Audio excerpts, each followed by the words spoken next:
yoningizdagi odam oyiga 150 ming ishlasa, normalniy odam bo'lsa, как бы 3 ta ko'zi yo'q, 4 ta qulog'i yo'q, endi u 150 ming, 200 ming dollar oyiga ishlayapti. Shunda buni ko'rasiz-da, imigacha ruxsat berishni boshlaydi. 21 yoshda o'zini puliga to'y qildi, o'zini uyini remont qildi, adasiga mashina olib berdi. Juda katta ishlar qilib tashladi-da. Odamlar ko'ryapti atrofdagilar, 21 yoshli bola qanaqa bu ishlarni qilib tashyapti? Nimaga? Как бы tipa mana Hojakbar yonida yurganlik uchun. Biznesda juda muhim to'g'ri bozorga to'g'ri vaqtda kirish. 5 yilda qanchaga o'sdingiz, jasur deyaptilar-da. Men mashinchaga sizcha desam, men 4 barobar deyaptilar-da. Hojakbar Mustagizov 2 million dollarlik kapitalizatsiyaga ega biznesning hamkor marketologi. Anvar Abduqayyum, Lola Zunnunova va Baxtiyor Mansurov kabi nomdor ekspert biznesmenlar bilan bir safda ishlayotgan kuch. Men yoshim tam 8-10 da bo'lsa, adam yoshlari примерно 55 da, как бы ko'ryapman, что vaqt kam. Iman ulgurib qolishim kerak. Imanda plus minus tam 15-20 yil vaqt bor maksimum. Atak 10 yil vaqt bor-da. 10-15 yil o'sha otangiz yoshi katta bo'lgani uchun-da, to'g'rimi? Ha. Endi uzoq umr ko'rsin, ulgurishga harakat qilgan. Uydan chiqib ketyapsiz, ertalab turdingiz, soat 9:30, 9. Eshikni qulflab olsangiz, уже o'ylayapsiz. Qachon men uyga kelarkim? Iman o'zimga o'zim savol beraman. Men shu butun umr shunaqa yashasam-da, как бы bu hayot emas-ku deyapman-da. Qattan bilsa bo'ladi, odamga to'g'ri rinkka kiryaptimi, yo'qmi? Mening fikrimcha, hype bo'lgan soha уже pul yo'q soha. Tushunyapsizmi? Masalan, o'quv markaz biznesi hype bo'lib ketdi, hamma ochdi, puli yo'q. Sizlar aytasizlar, hamaklar deysizlar. Ko'pchilik hype bo'lgan sohaga kirganligi uchun pulga kuyib qoladi. Jasur 10 karra o'sish uchun men tushundimki, endi menga psixoterapevt kerak edi deysiz. Nima uchun? Boshqa biznesmenlarni kuzatganman. Mana eng kuchli qirollar ham, допустим, o'sha Chingizxon juda kuchli HR bo'lgan. Ya'ni u qaysi generalni, qaysi armiyaga qo'yishni bilgan. Shuning uchun uni armiyasi kuchli bo'lgan. U просто yaxshi HR bo'lgan, yaxshi psixolog bo'lgan, yaxshi psixoterapiyani bilgan odam. Anvar akani krugiga kirganimdan keyin hamma boy, hamma baxtli. А что так можно было, что ли? O'rtoqlar, bu Nurmuhammad aka o'tgan podkastimizning mehmoni. Moshni ko'zga yosh keltiradigan izohlar qoldirganingizga rahmat. Podkastimizni ko'rgan har bitta insonda sovg'a yutib olish imkoni bor edi va biz gapimizda turamiz. Nurmuhammad aka kim g'olib bo'ldi?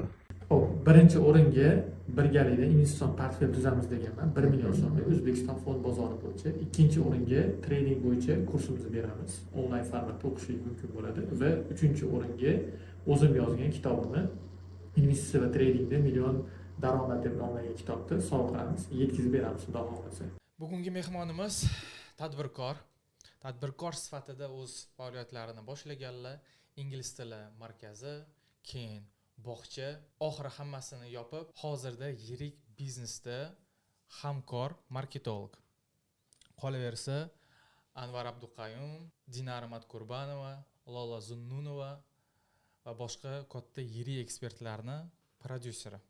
Hojakbar aka, xush kelibsiz. Ko'rib turganimizdan xursandman. Assalomu alaykum hammaga. Assalomu alaykum. Rahmat taklif qilganingizga. Avvalambor. Rahmat kelganingizga. Bugun xudo xolasa eng muhim narsa baxt to'g'risida gaplashamiz. Ikkinchi muhim narsa pul. Marketing va sizni imenni xudo xolasa maksimalni ochib auditoriyamizga qadamma-qadam metodologiya qilib biz o'tgan podkast va'da berdik o'zimizga. Bu podkastimiz qanaqa bo'ladi? Odamlar kelsin, ko'rsin-da, qadamma-qadam ularga reja tuzib beraylik. Checklist qilib borishsinda olib, uni o'zligini hayotida ishlatishsin. Zo'r, xursandman. Srazu birinchi savoldan o'tamiz. Birinchi savolga o'tamiz. Hojakbar aka, bugun siz juda mashhur o'z kichik krugda, ayniqsa juda mashhur ekspertsiz. Lekin boshida unaqa bo'lmagan. Borlarga aytmadim. Biz Westminsterda birgalikda o'qiganmiz akamlar bilan. Shu yo'llarini o'sha o'quv markazidan boshlaganlar. O'sha payt esimda borlar, lekin undan beri уже necha yil o'tib ketdi. По-моему, 8 yil o'tdi, aka. Shunaqa. 8 yil o'tdi, уже ko'p narsa o'zgardi. Aytganimdek, ko'p odamlar hozir sizni bilishadi, katta ekspertlar bilan ishlagansiz. Tajribangiz mo'shni, xudo xolasa bo'lishasiz bugungi yanada. Lekin nimadan boshlangan hammasi? Kim birinchi klientingiz bo'lgan va вообще qanaqa qilib marketingga kirib kelgansiz? Zo'r, вообще zo'r savol. Endi avvalambor marketing sohasida imенно ishlaydigan odamlarning ko'pchiligi pul kerak bo'lgan odamlar. Ya'ni odamlar o'zini xohishi bilan ko'p marketingga kirib qolmaydi. Marketingda katta pul bo'lganligi uchun kirib kelganman. Ya'ni endi yoshligimda hammani orzusi bor, katta pul topgisi keladi. Menga как oyim aytganlar, agar sen как buxgalter bo'lsang, bir vaqtda o'zida 10 ta firmani boshqara olasan, 10 ta firmadan pul olasan deganlar. Deganman, men buxgalter bo'laman deganman yoshligimda. Nimaga 10 ta firmadan pul olsa bo'lar ekan, deyapman. Westminsterga buxgalter bo'lib kiraman deganman.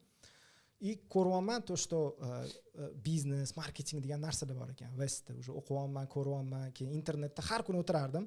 Как зарабатывать деньги онлайн, где большие деньги, u yoq bu yoq. Keyin sekin ko'raman, SMM, targetированная reklama, digital marketing, marketing degan sohalar kelib chiqyapti. Nimaga o'tda pul katta? To что siz birovga, biznesmenga foyda olib kelyapsiz, u sizdan как doля chiqarib beryapti deb tushuntirishyapti. Deyapman, zo'r soha ekan deyapman. Buxgalteriyaga borgan sari qiziqishim tushib ketyapti, marketingga ko'payib ketyapti. Nimaga? Оказывается, если я буду больше работать, ko'proq ishlasam, ko'proq pul topar ekanman. Oddiy formula. Deyapman, qiziqyapman уже. Keyin sekin proyekt olishni boshlaganman. Birinchi proyektlar qanaqa bo'lgan? Men o'sha ingliz tili ustozi bo'lib ishlaganman, подрабатывать qilganman. Bittada boyib ketmoqchi bo'lganman. Social Networks degan kino bor, Facebook, Mark Zuckerbergga Facebook yaratib milliarder bo'lib ketishadi. Bo'ldi dedim, men milliarder bo'laman dedim. Har xil internetda sohalarni qidirdim, onlayn magazin yurar ekan dedim. Bo'ldi dedim. Xuddi shu onlayn magazin, Uzumdagi proyekt qilish niyati bo'ldi. Programmistlarni ishga oldim. Repetitorlikdan birinchi 18 million so'm daromadimni to'pladim. U paytda $3000 edi, qildim. Mana shunaqa onlayn proyekt qildim deb bozorchilarga, magazinchilarga borib taklif qilishni boshladim. Ular aytishdi, menga individualniy qilib ber deyishdi.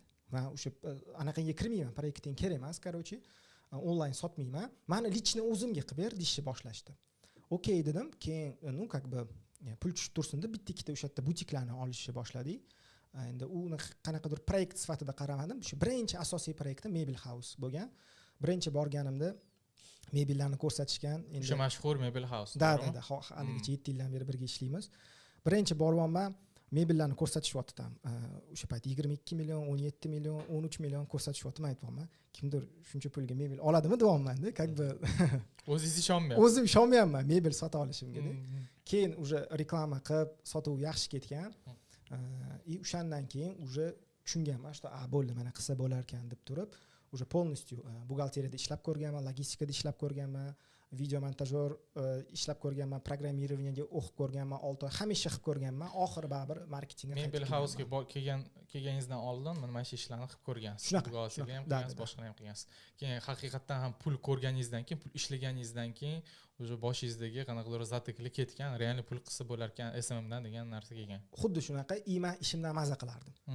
Masalan, 16 yoshda primerni dars berishni boshlagan bo'lsam, именно digital marketingga full 18-19 yoshda kirib kelganman. O'sha ungacha hamma ishlarni qilib ko'rganman. Qarasam nima yo'q, o'zimni prizvaniya ham shetda ekan deb topganman. Paka boshqa ishda ishlab ko'rmaguningizcha bilmas ekansiz. Da, mana shu joyda bitta narsani taklif etmoqchiman. Ya'ni Westda o'qishni boshladim dedingiz. O'sha paytda loyiha qilish bir ideyasi keldi dedingiz. Aynan Uzumga o'xshagan marketplace. Ya'ni bu 7 yil oldin bo'layotgan narsa. Hozir buni Uzum 1-2 yil bo'ldi endi ochilganiga, shunga qaramasdan juda ham katta O'zbekiston aholini ham qamrab oldi. То есть birinchi единорог bo'ldi O'zbekistonda. Hamma ekosistemasini prям zo'r qilib quryapti. Sizga men to'g'risini aytsam, men lichni marketplace borligi, bu soha qanaqa kattaligi, masalan, допустим, o'sha Rossiyada ham Wildberries boshqa Ozonlar bor, hammasi успешный juda ham. Bizda bu narsa ochilganda, men to'g'risi Uzum, eslida bo'lsa, ochilayotganda hamma joyda magazincha kichkina tam Uzum yozilgan joylar bo'lardi. Men ko'rardim, hayron bo'lardim, bu nima ekan bu o'zi degan bir savol bo'lardi-da. Men даже tasavvur ham qila olmaganman, to что 1 yil o'tar o'tmay, mana shu katta kompaniya bo'lib ketadi bu narsa. Sizga bu narsa 7 yil oldin kelgan ekanda, mana bu mana shunaqa ideyalar nima qatdan kelgan sizga, nima uchun bu narsani ketib bo'lmadi, ya'ni nima uchun 7 yil oldin bu narsani zo'r. Birinchi o'rinda rынок tayyor emas edi u paytda. Ikkinchi o'rinda IT startaplar uchun minimum $2-3 million kerak. Ya'ni $2-3 ming bilan mendagi bor summa bilan hech narsa qilib bo'lmaydi demoqchiman-da. Endi adashmasam Uzumga $20-30 million yaqin pul kirib ketgan. Ya'ni aytmoqchiman, to'g'ri hozir вообще zo'r o'sib ketdi, kapitalizatsiyasi juda katta. No, именно IT proyektlarga, katta loyihalarga masshtabniy komanda, masshtabniy pul, masshtabniy opit bilan kirib kelish kerak. Usiz katta proyektlar yurmaydi. noldan boshlash kerak etmoqchiman. Bu ideya qayerdan kelgan sizga? Ideya shu, menimcha shu endi yoshlikdan internetda qidirganligim uchun там деньги как быстро зарабатывать, деньги откуда деньги зарабатывать. O'sha yerda anaqalarni Ayaz Shabudinov biznes молодецlarni ko'rganman, keyin anaqa motiviрующий filmi deganman, o'tda оказывается odamlar boyib ketyapti. И как бы mana shunaqa. Bitta narsani tushundim, o'sha boshida kuchli ehtiyoj bo'lgan sizda pulni maksimum tez topish. Shunaqa. Mana shu narsa o'zingiz izlanayotganingizda har xil sohalarga kirib ko'rganman dedingiz. Qanaqa qiyinchiliklar bo'lgan o'sha izlanayotganingizda bir nervnичать qilgan vaqtlaringiz bo'lganmi? Bu o'xshamayapti deb. Bitta как будто tez o'tib ketdi-da, отдельно qiyinchiliklar to'g'risida menga muhim bilish. Zo'r. Mana o'sha film ko'ryapman, Facebookga yaratilinish haqida bo'laman, programmist bo'laman deyapman deb 6 oy programmirованиеga qo'yaman. Вообще o'xshamayapti. Nimaga usitchivoy odam emasman, 1 soat, 2 soat o'tira olmayapman, programmirование qilib, как бы zerikib ketib qolyapman-da. Nima yo'q. Lekin startap qilib boyib ketkim kelyapti. И как бы bu juda qiyin-da, masalan, желаниеңiz bor, и sizni o'zingizni psixotipingizga to'g'ri kelmasa. Ya'ni siz usitchivoy odam emassiz, tushunasizmi? И siz majbursiz shu ish qilishga, потому что у вас есть желание. Mana shu yerda o'zingizni xohishlaringiz bilan, ichki ruhingiz bilan bu yerda maqsadlaringiz to'g'ri kelmasa, bu o'ta qiyin. Bu birinchi masala. Keyingisi buxgalteriya, mana logistikada ishlab ko'rganman, buxgalteriyada ishlab ko'rganman. Qanaqa bo'lyapti? Yoqmayapti menga ish. Mana uydan chiqib ketyapman-da, eshikni quflayapman-da, xudo, qachon uyga qaytib kelarkanman deyapman. Это самое худшее чувство, которое я испытывал. Ya'ni nima demoqchiman? Hali uydan chiqib ketyapsiz, ertalab turdingiz, soat 9:30-9. Eshikni quflab olsangiz, уже o'ylayapsiz, qachon men uyga kelarkanman. Уже kech bo'lishini kutiladi. Уже kech bo'lishini kutiladi. Men o'zimga o'zim savol beraman. Men shu butun umr shunaqa yashasam, это же как бы bu hayot emas-ku deyapman-da. Сразу mana 2 oy ishlardim men. Masalan, programmirованиеda 6 oy ishlagan bo'lsam, anaqada bu logistikalarda, buxgalteriyada 2 oy. Mana shunaqa 2 oy ishlab tam tushunishga harakat o'zingizni tushunishga harakat qilgansiz. Mana shu ham zo'r narsa, то есть ko'p именно biznes coachlar aytadi, быстро тестируй гипотезу, ya'ni именно yangi narsaga qo'l urayotsanmi, tez uni nima deydi, tajribadan o'tkazib ko'r, harakat qil, tez va arzon mag'lubiyatga uchrashga даже. Tez va oson mag'lubiyatga uchrasang, keyingi qadam единорогlar qanaqa qilib paydo bo'ladi? 100%. Ko'p harakatlar qilgandan keyin. Menda qiziqtiradigan bitta savol paydo bo'ldi. Qarang, 6 oy IT da ishladingiz. Bundan oldin sizga aytgan to'shda buxgalteriya sohasidan ko'p firmalarni olib, aynan menga ham xuddi shunaqa deyishgan. Meni soham buxgalteriya o'zimda o'ylab qaraydigan bo'lsang. O'tda o'zimni topmadim haqiqatan. Yon atrof qanaqa? Siz o'sha yerda qo'llab-quvvatlaganmi yoki qanaqadir kritika bilan yuzlashganmisiz? To'shda 6 oy siz IT sohasini egallab olib turib boshladingiz. Yana boshqa sohaga o'tib ketmoqchisiz. Zo'r. Bu yerda qanaqa bo'lgan? Oyimdan vastamda maslahatlashardim. Oyim mana shunaqa, siz butun umr buxgalter bo'lgansiz, mana yoqda marketing degan narsa chiqyapti. Ko'pchilik qarshi bo'lgan. Westminsterda hamma kursdoshlarim meni ekonomikada o'qiyapti deb o'ylaganda, bir 2-3 kursda bilishgan, что men biznes marketingda o'qiyotganimda.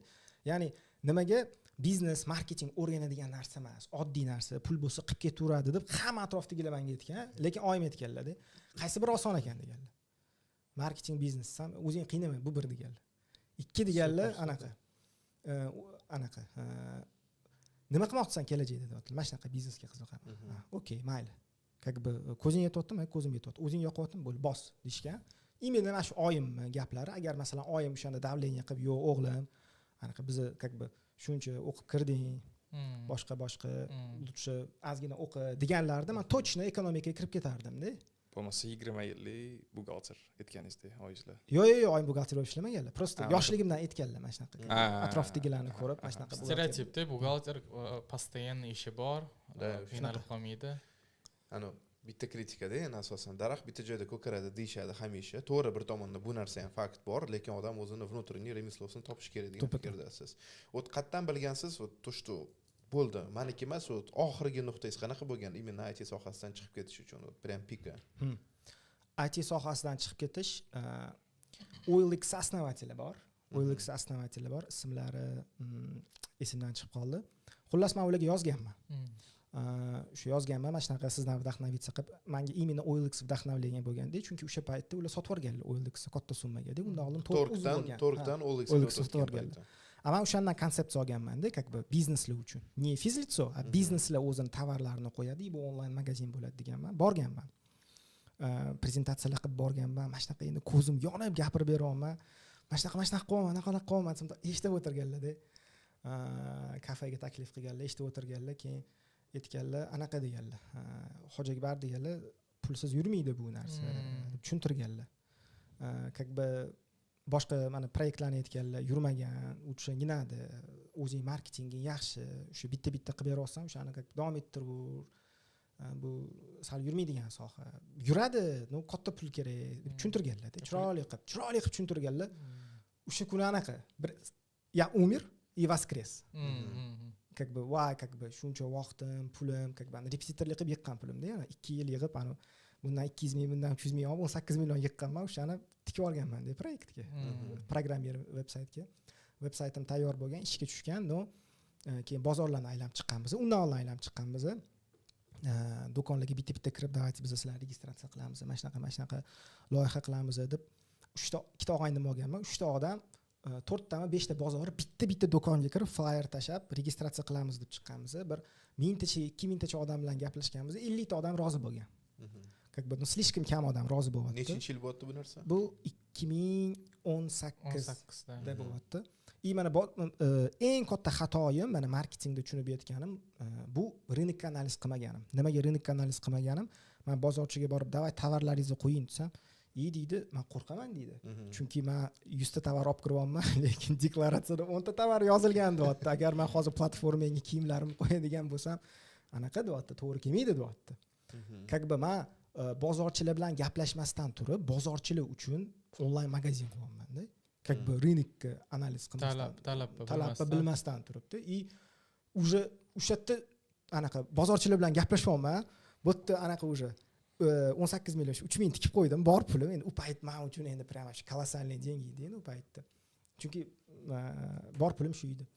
И bu yerdan уже anaqa как бы yurmayapti proyektlar. O'qiganman, keyin o'sha OLX основатель bilan gaplashib, keyin proyektni yopganman. Undan keyin o'sha bo'ldi o'sha deganman, u paytda o'sha IT ham bo'lmasa ekan, lutcha bo'ladigan ish birovlarga marketing qilib berish. Zato aynan mana shu ish orqali o'zingizni marketing sohaga kirib kelgansizda. 100%. Shunga qaramasdan baribir tadbirkorlikda o'zingizni xatolaringizni qilib ko'rgansiz, bu ham muhim. Вообще tadbirkor zakalkani o'sha yoshlikdan именно ko'rganman-da bularda. Institutda o'qishga вообще не заинтересован 90% klassda o'tirganlar, akam bilan o'qituvchini eshitib, gaplashib, u bilan kommunikatsiya qilib, men bilan o'tirib yuborardilar, bilmayman men bilan nega o'tiradi, men maksimal chalg'itgan inson edim. Lekin shunga qaramasdan men bilan ham gaplashardilar, uni delikatность qarab, men bilan ham gaplashardilar, meni sastmaslik uchun u bilan ham gaplashib qo'yardilar. Men bilan ham gaplashardilar одновременно. То есть men bu yerda zakalkani ko'raman, harakatchanligingizni boshdan ko'rganman. То есть keyin уже yillar o'tib bildimki, $70 ming o'quv markazi, uni ochdingiz, keyin undan keyin bog'cha ochildi, oxiri yopildi. Nima bo'ldi, nima sabab bo'ldi yopilganiga? Zo'r bo'lardi, hamma ham misol uchun duxi yetmaydi. $70 ming katta pul, siz uchun shu timi pul bo'lgan. O'shanda bilishim bo'yicha tikkansiz o'xshamagan. Qanaqadir hamma ham aytgandek duxi yetmaydi. Shu duxi yetmaydiganlarga bunaqalar ko'pchilik. Biznes ochgan inson, o'xshamagan inson qanaqa xatolar bo'lgan? Zo'r. Endi o'zi men quygan summalar kichkina, chunki men tadbirkorlar bilan yuraman, ularni million dollarga quyib yuborishgan. U yoshda demoqchiman. Endi mana birinchisi, eng katta quyganlarimdan birinchisi bu ikkinchi filial ochganimda. Bitta ingliz tili o'quv markazi ochganman. Ingliz tili bo'yicha ketganman-da. Ikkinchi filial ochganman keyin. Ikkinchi filialda kuyib qolganman. Nimaga? Chilonzorda ochilgan, bu yerda International bor, bu yerda Cambridge bor, как бы, вообще konkurensiya baland. Kuchli o'qituvchilarni olib kelaman, bir oydan keyin ketib qoladi. Как бы birinchi o'rinda sразу biznes boshlayotganda, masshtabni boshlamoqchi bo'lganman. 6 ta xona olganman. Bitta xona olish kerak edi. misol uchun sekin ko'tarilishga harakat qilish kerak. Keyingisi komanda bilan kirish kerak edi. Men bitta o'zim kirganman, aytmoqchiman. 2-3 ta odam bilan kirsa qulayroq edi. Men ham o'zim xo'jayin, ham o'zim HR, ham o'zim marketolog, ham o'zim ustoz dars berib yurganman. Это плохо. Noto'g'ri. Biroz fokus просто qo'lga yetishmovchilik. Xuddi shunaqa. Nima bo'lyapti? Yanvarda ochilganman, avgustda toza foydani hisoblayman desam, -25 ming chiqyapti. Qanaqa? Bittada 25 ming ketib qolmagan. Har oy 1,5 ming, 2 ming, 1,5 ming, 2 ming minus bo'lib ketavergan. Birinchi uchebin sentrimdan olib kelib pulni tikkanman bu yerga. O'zim o'sha paytda o'zida marketing qilib yurardim. SMM agentstvam bor edi. Bu 2020-yil. 2020. Pandemiyadan keyin bo'ldi. 21 ekan, uzr, 21 ekan. 21da. Shu eng qiyin paytlar bo'lgan, chunki bu yerdan SMM proyektlar, bu yerdan yangi o'quv markazi, bu yerda eski o'quv markazim bor, bitta o'zimman juda qattiq qiynalganman. Ko'p narsalarni tushunganman. Birinchidan marketolog bilan tadbirkor boshqa odamlar. Ya'ni tadbirkor uchun boshqacha ko'nikmalar kerak. Komandani to'g'ri boshqara olish, motivatsiya, eng asosiysi to'g'ri HR bo'lish. Вообще прям muhim. Прям eng asosiysi. Men hozir o'sha paytda ham tushunib yetganman. Hozir undan ham qattiqroq tushunib yetdim. Prям 70-80% muvaffaqiyat biznesda to'g'ri HR, to'g'ri odamlarni to'g'ri pozitsiyaga qo'yishda bo'lgan. Men marketolog bilan boshqa bizneslarni yurg'izolmay yurib ketadi deb bosib yuborganman. Mana shu yerda katta kuyish bo'lgan. Keyin nima bo'lgan? O'sha marketingga to'liq kirib kelganman, ingliz tilidan voz kechganman. O'zim ham naqa bo'lgan. Ko'p marta IELTS topshirganman-da. Lekin baribir 8 ola olmaganman. 7.5 mana shunaqa chiqib o'rgan. Keyin xudo deganman, agar mabodo 8 chiqmasa, men polностью marketingga o'tib ketaman. Lekin 8 chiqsa marketingga tashlayman, faqat o'quv markazi qilaman. Mana shunaqa ustoz bo'laman, teacher bo'laman deganman. Короче, bitta reading, bitta listeningdan to'g'ri javob yetmaganda. 7.5 mana shunaqada, короче. 7.8 bo'lib qolgan. Bo'ldi deganman, tushundim deganman. Nasib qilmabdi deb keyin o'sha to'liq marketingga o'tib ketganman-da. Ikkinchi katta kuyish o'sha anaqa bilan 40 ming bilan kirganman bog'cha sohasiga. Nimaga kirganman? Chunki u 2 yil oldin bo'lgan voqea. Xususiy maktablarni yurg'izishni boshlaganmiz, rekordniy prodajalar qilganmiz. Masalan, o'sha bitta maktabga $6,000 980 ta odam olib kelganmiz. Общий. Bu как бы bitta bola nech pul to'laydi yillik xususiy maktabda. Ya'ni u aka как бы вообще anu tushunasizlar, оборотlar qanaqaligini. Katta, слишком. $1,5 million ko'p summa. Ko'zingizda iskaralar paydo bo'lgan, millionlar. Короче, keyin PDP school yurg'izganmiz. Keyin har xil xususiy maktablarni yurg'izyapmiz. Summalarni ko'ryapman-da. Ko'raman, что ключевой rolni baribir men ham o'ynayapman. U yerda sotuv bo'limi qurganman, marketing qilyapman. O'ylayapman, wow deyapman. Вот это деньги. Zачем anaqa? Nima qilaman? Birovga ishlab, haqida o'zimdachi dedimda, как бы summani yig'dim. Bo'ldi dedim, men ham bu yil maktab ochaman dedim. Bu yil maktab ochaman dedim, chunki hammada zo'r ketyapti. Bog'chaga zaявка tushib bo'lgan o'zi. Yo'q, mana maktab ideyasi bor edi. Men lokatsiya topdim da, aytdim, men mana shu joyi maktab qilaman desam, "Davay bog'cha qilgin" dedi u egasi. Короче, vaydan bog'cha qilgan, 80 ta odam o'chirdi, turibdi, u yoq, bu yoq, voy men. Bu hovliga o'xshagan joylar, prям qurib qo'yilgan bog'cha uchun. Aytdim, men mana shu joyni rekonstruksiya qilib maktab qilaman dedim. U aytdi, "Yo'q" dedi, "Davay shuni anaqa qil, bog'cha qil." Arendadatel. Men senga idish tovoqlarigacha, o'yinchoqlargacha olib beraman. Arenda 10 ming dedi. Sen ham hech narsa tikmaysan, lekin arendani oldindan berasan dedi. Chunki men remontim bitmagan dedi. Okey dedim, 7,5 mingga kelishdi. Shunda $30,000 qo'ydim. Keyin o'zim reklama, yana boshqa oziq-ovqat, ishchilar olishga yana bir 10 mingcha rasxod qo'yardim. Bo'pchi 40 ming ketdi. Keyin nima bo'ldi? Mana eng qizig'ini aytaman sizlarga. 31-iyul ochilish qildik, 1-avgustdan o'qishdi. Reklamalar qildik, targetlar yoqdim, hamma marketing qildik, odamlarga ochilish qildik, odamlarga anaqa voucher tarqatdik, 300 ming skidka 1-oyga dedi. Ko'p odam keldi ochilishga. Nechinchi yil bo'lyapti bu? Bu 2 yil bo'ladi yaqinda. Avgust 2023 iyul. Mana bunaqa bo'lyapti, что endi o'ylayapmiz-da, bo'ldi mana 1-avgust 1-kun zo'r ochilish bo'ldi. Zaявкalarimizda juda ko'p odam bor. Waiting listimizda keladigan odamlar rosa ko'p. Gadать qilyapmiz. Nechta odam kelarki? 20 ta odam kelarmikin, 30 ta odam kelarmikin, 50 ta odam kelarmikin da, как бы 2,5 milliondan 50 ta odam to'lasa, wow, zo'r bo'lardi. Как бы 1-avgust ochilish kuni men sal kechroq turdim. 10larda ketyapman. Endi настроением zo'rda, kecha ochilish bo'lgan, waiting listda shuncha odam turibdi. Как бы aytayapman administratorga, nechta odam keldi? 20 tami, 30 tami, 50 tami desam, bitta deydi. Chuvasa nima demoqchiligim? Bu yerda. Nimalar his qilasiz? Voy. O'sha yerda mana mashinada ketyapsiz, nimalar his qilasiz? Yo, men uni tushuntirib bera olmayman. Yo, prям мир обрушился-da. Nimaga? Chunki xususiy maktablarga 900 talab, 500 talab odamni shaqillatib yig'ib tashyapmiz-da, prям. O'zimni bog'chamga yig'a olmayman. Nimaga? Maktab majburiy ta'lim. Bog'cha majburiy emas. Ya'ni bu yerda kecha ochilish qilgansizlar, u qanaqa offline tarzda odamlar chaqirgansizlar? Undan oldin 2 hafta target yoqqanmiz. Reklamalar, blogerlar kelgan, men ko'pchilikni taniyman. Boshqa zaifkalar tushib yotibdi, bog'chani reklama qilamiz. Bo'ldi, bog'changizga kelamiz deyapti. Men yozib qo'yapman, keladi deb. Keladiganlar 30 ta, ochilishda kelganlar 30 ta. Как бы 60 ta odam va yana chaqirib kelamiz birovlarni degan bo'ldi. Birovni chaqirsangiz 10-20% skidka u yoq bu yoq deganmiz. No, yomon emas. Bir oyda 40 ta odam yig'ib tashlaganman. Masalan, o'sha payt uchun zo'r. Bog'chada. Bir oyda 40 ta odam yig'ib tashlaganman. Keyin birinchidan ko'ryapman, o'zim yoqmayapti. Bog'cha nimaga? Boraman, ayollarning kollektivi bir-birining orqasidan gapirgan, короче, bog'chaning ishi qiyin ekan, haqiqatan qiyin ekan. Rukovodитель bo'lish kerak. Ayollarni boshqarish qiyin. 12 ta ayol. Masalan, учебный centrda vxod oson, vxod. Misol bitta o'qituvchi qo'yib qo'yasiz. Bog'chada bitta bola bo'lsa ham, 100 ta bola bo'lsa ham, hamma personal ishlash kerak. Oshxona ishlash kerak, bitta, ikkita bolaga ham. Hamma narsa ishlash kerak. Ko'ryapman, что o'zimga yoqmayapti. Keyin при этом 40 ta odam уже yig'gan, ikkinchi oy bo'lyapti. Da, o'sha 40 ta odam yig'ib. Nechta odam o'zi o'quvchilar yig'sa bo'ladi sizni bog'changizga?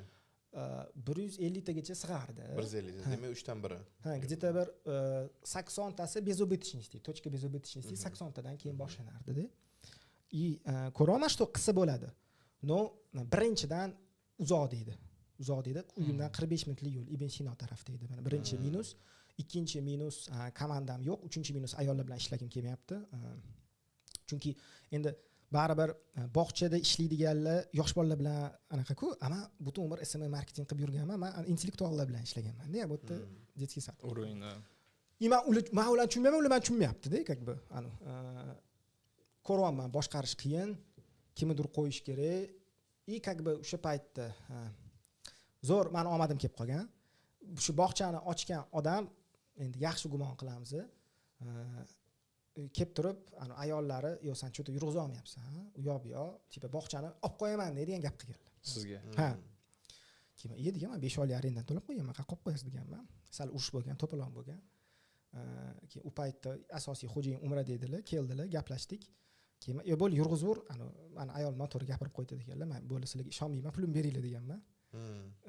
Xullas 30 ming bergan bo'lsam 20 ming vitishit qilganman. 10 ming o'zimdan tikkan bo'lsam 20 ming minus 20 ming olib chiqib ketganman. 2 oy bog'cha yurg'izib, shu bilan olmay tugatganman karyeramni. Bog'cha sohasida tushunib yetganman, что men ko'proq marketolog ekanman. Men masalan Xudoga shukr qilaman, o'sha ikkinchi учебный centrda IT startapimda bog'chada kuyganimga, chunki men o'zim yo'nalishimni aniq topib olganman. То, что men biznesmen emasman, men marketologman. Ya'ni men katta komandalarni emas, kichkina komandalarni yaxshi boshqaraman. Juda ko'p осознанияlar bo'lgan. Men xursand bo'laman kichkina summa bilan boshlab ko'rganimga bu hamma ishlarni, chunki juda ko'p odamlarni taniyman, 100 ming, 200 ming, 500 ming, 1 million dollarlik quyib tashashgan. Xudoga shukr, kichkina summa bilan o'tib oldim deyman. Ya'ni prizvaniyamni topib oldim. Ham o'zim maza qiladigan ish, ham daromad keltiradigan ish. Qiziqtiradigan savol. 2021-yilda IT sohasidan ketgansiz, 2022ga учебный центр demay ochgansiz. To'g'rimi? Ikkinchi filialda o'sha. Учебный центр biznesi qancha o'zi sroki bo'lgan yashash? Zo'r. Учебный центр biznesi, mana birinchi учебный центрim hali ham yuribdi. 300 ta bola o'qiydi, o'tdi, TTZda joylashgan. Uni 2018-yil ochganman uni. U haligacha yuribdi. Uni plusi nimada? TTZda joylashganligi uchun katta igroklar kirib kelmagan. Как бы bo'ldi. Men o'tda o'zimman, короче, butikovый format. Kit. Ha, xuddi shunaqa. Anaqa bo'lsa, ikkinchi учебный centrim nima bo'lgan? U ham yaxshilikka bo'lgan. Nimaga? O'tda men уже digital marketingdan dars berishni boshlaganman-da. Ingliz tilini SMMga o'girib olganman. Hammani haydab olganman, bitta xona olib qolganman. SMM marketingdan dars berishni boshlaganman-da. Yana ishlarim yaxshi bo'lib ketgan undan keyin, sразу. Как бы mana shunaqa avgust oyida уже ko'ryapman, ingliz tilidan dars o'tsam, учебный центр ingliz tiliga mo'ljallangan bo'lsa, 7 oyda minus 25 ming, что-то нужно менять. Значит, men o'zim dars o'taman, xonalarni topshirib yuborganman, bitta xona olib qolganman, bo'ldi, men SMM targetdan dars o'taman deganman, bo'ldi, o'sha bo'yicha ketgan уже. Shu yerda bitta savol, mana har qanaqa yo'nalish qilib ko'rgan ekansizda. Bog'cha bo'ladimi, maktab bo'ladimi, o'quv dastur maktab bo'ladimi? Aytdingizki, masalan, bog'cha paytida o'sha qanaqadir obстоятельствоlar bo'lgan, что men chiqib ketganman u yerdan. O'zi mana mana bunaqa misol uchun harakat qilyapsiz, harakatingizdan natija olmayapsiz. Bu yerda minus bo'lyapti, tam yashash kerak, boshqa qilish kerak. Qachon tushunasiz, to что bu sohadan mana chiqib ketish kerak. Sizda mana bog'cha misolida aytdingizki, to что obстоятельства shunaqa bo'ldi, misol uchun shu erlar keldi, shu bilan chiqib ketdi dedingiz, xo'jayin keldi, biz tarqab ketdik. Shu obстоятельства bo'lmaganda, to есть qachon tushunish kerak, to что gaz berib bu sohada ham harakat qilib qanaqadir kattaroq natijaga yetib kelishingiz kerakmi yoki bu soha уже bo'lmaydi, bu yerdan уже sekin chiqib ketib boshqa o'zini urgan yaxshimi? Zo'r. Birinchisi yoqish yoqmaslik masalasi. Ya'ni bu ish sizga yoqyaptimi, yo'qmi? Birinchisi shu. Обязательно bu prям eng asosiy faktor. Yoqmagan ish bilan просто shug'ullanmayman, и всё, как бы. Birinchisi shu yoqish yoqmaslik faktori. Ikkinchi faktor bu sizda komanda eplay olyaptimi, yo'qmi? Ya'ni tushunyapsizmi? Ya'ni sizni yoningizdagi odamlar hammasi talantli. Faqat hammani talanti har xil joyda. O'sha paytdagi komanda ham bu narsa uchun mo'ljallanmagan bo'lgan ekan. Tushunyapsizmi? Bog'cha yurg'izadigan bo'lmagan ekanda. Ular ko'proq IT proyektlar, marketing bilan shug'ullanadigan komanda bo'lganda, men ular bog'cha berib qo'yganman. Tushunyapsizmi? Sen tam call centerda o'tirsam, ham bunaqa ishchi ol debdi. Ya'ni o'ziga yoqadimi, yo'qmi? Komanda masalasi, 3 rынок. Spros qanchaligida. Ya'ni men shunaqa qarorga kelganman, shu bog'chadan keyin men faqatgina tez masshtab beruvchi qiladigan biznesga kiraman deganman. O'ylayapman, men допустим bog'cha olib qolish variantim bor edi. No, uni masshtab beruvchi qilish uchun yana bitta filial kerak. Qiyin slishkam masshtab beruvchi qilish. Men aytayapman, tez o'sib keta olamanmi? Yo'q. 10x o'sa olamanmi? Yo'q. Zачем мне тогда эта сфера? Ya'ni bo'ldi, сразу. Uchta faktor bilan qaror berganman, что bog'chani tashlab chiqib ketaman. Gapingizni boshidan beri tez o'sish to'g'risida gapiryapsiz-da. Nimadan u xohish kelib chiqyapti, nima deb o'ylaysiz? Endi nimadan kelib chiqqan? O'zim 4 ta qizdan keyin tug'ilganman. Oilada bitta o'g'il farzandman, oxirgi o'g'il farzandman.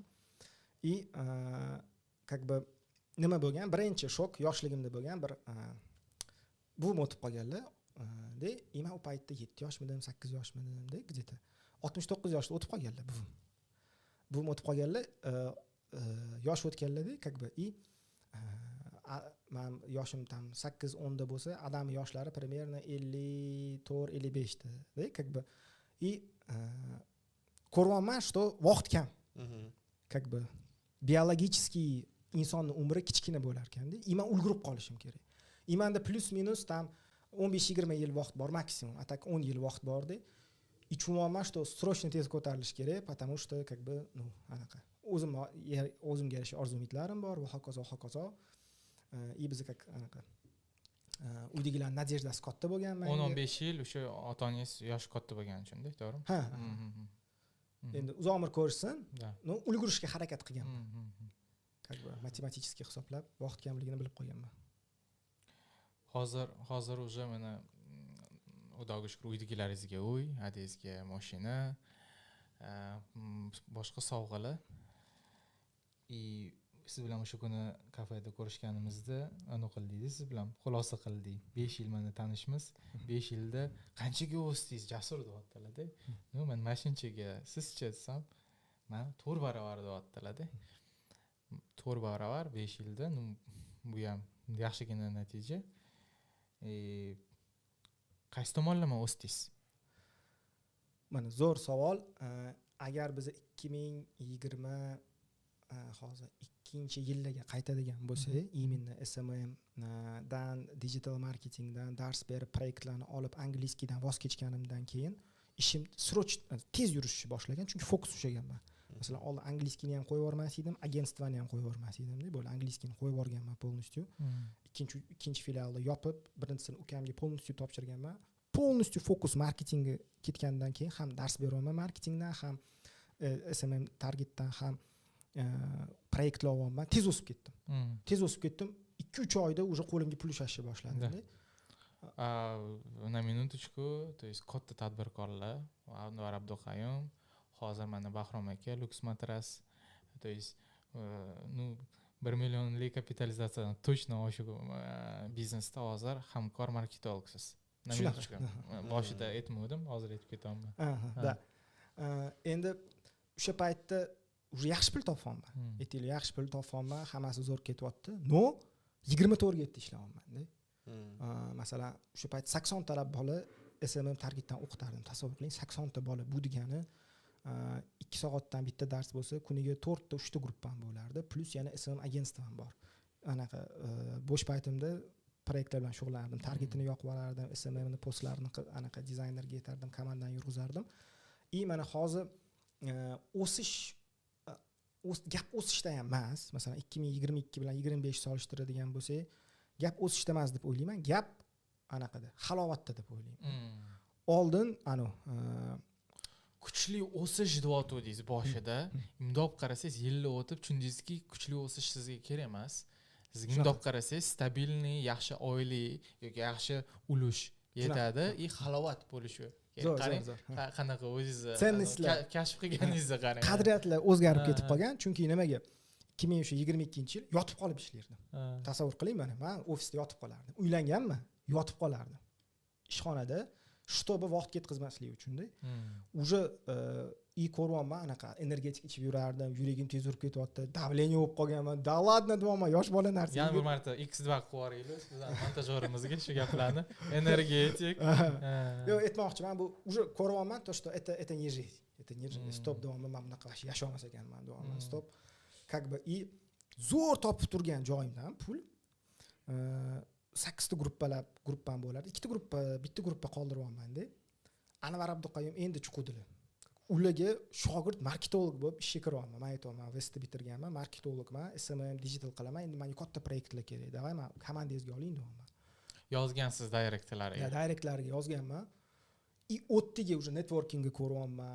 Tam shunday birga ovqatlanib o'tirgan odamim tam oyga 150 ming, 100 ming dollar pul ishlayapti, я такой. А что, так можно было, что ли, deyapman. Окружение kuchli. Окружение kuchli.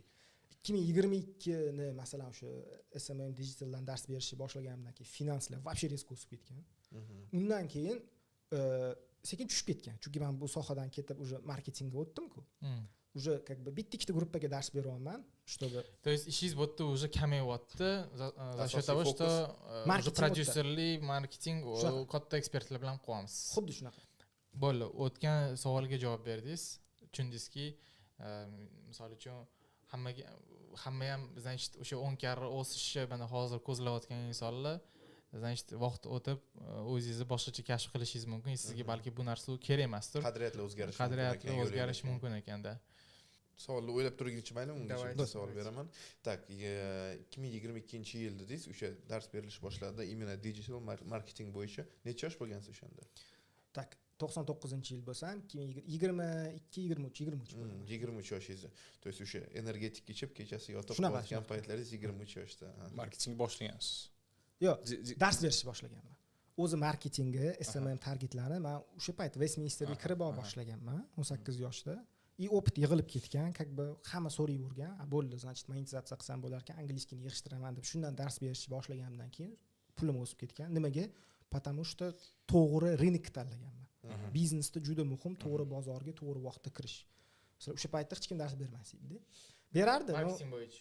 SMM target bo'yicha. Zo'r narsa aytdingiz. Mana atrofdagilar marketing bo'yicha maslahat so'rashni boshlagan. Mana yosh agar yigitlar, qizlar ko'rayotgan bo'lsa, bizani qattan mana shu yo'nalishda keyingi qadamingizni qo'yishni qattiq znak bo'lishi mumkin. Siz misol uchun IT ni o'rganishni boshladingiz, dalcha ketaymi yoki boshqa yo'nalishga o'taymi degan savol bo'ladi-ku любой odamda. Agar chetlardan, atrofingizdagilardan sizga mana shu IT bo'yicha yoki mana shu ketayotgan yo'lingiz bo'yicha savollar bo'ladigan bo'lsa, значит, dalcha qadam qo'yishingiz mumkin ekan. Siz shuni o'zingizda bilib, dalcha marketingga urg'u berib, anularingizni yopgansiz. O'quv markazlaringizni yopgansiz. Shunaqa. Xuddi shu mana yana bitta zo'r insight aytib ketaman. Qattan bilsa bo'ladi, to'g'ri odam bozorga, to'g'ri rynkka kiryaptimi, yo'qmi? Qattan bilsa bo'ladi.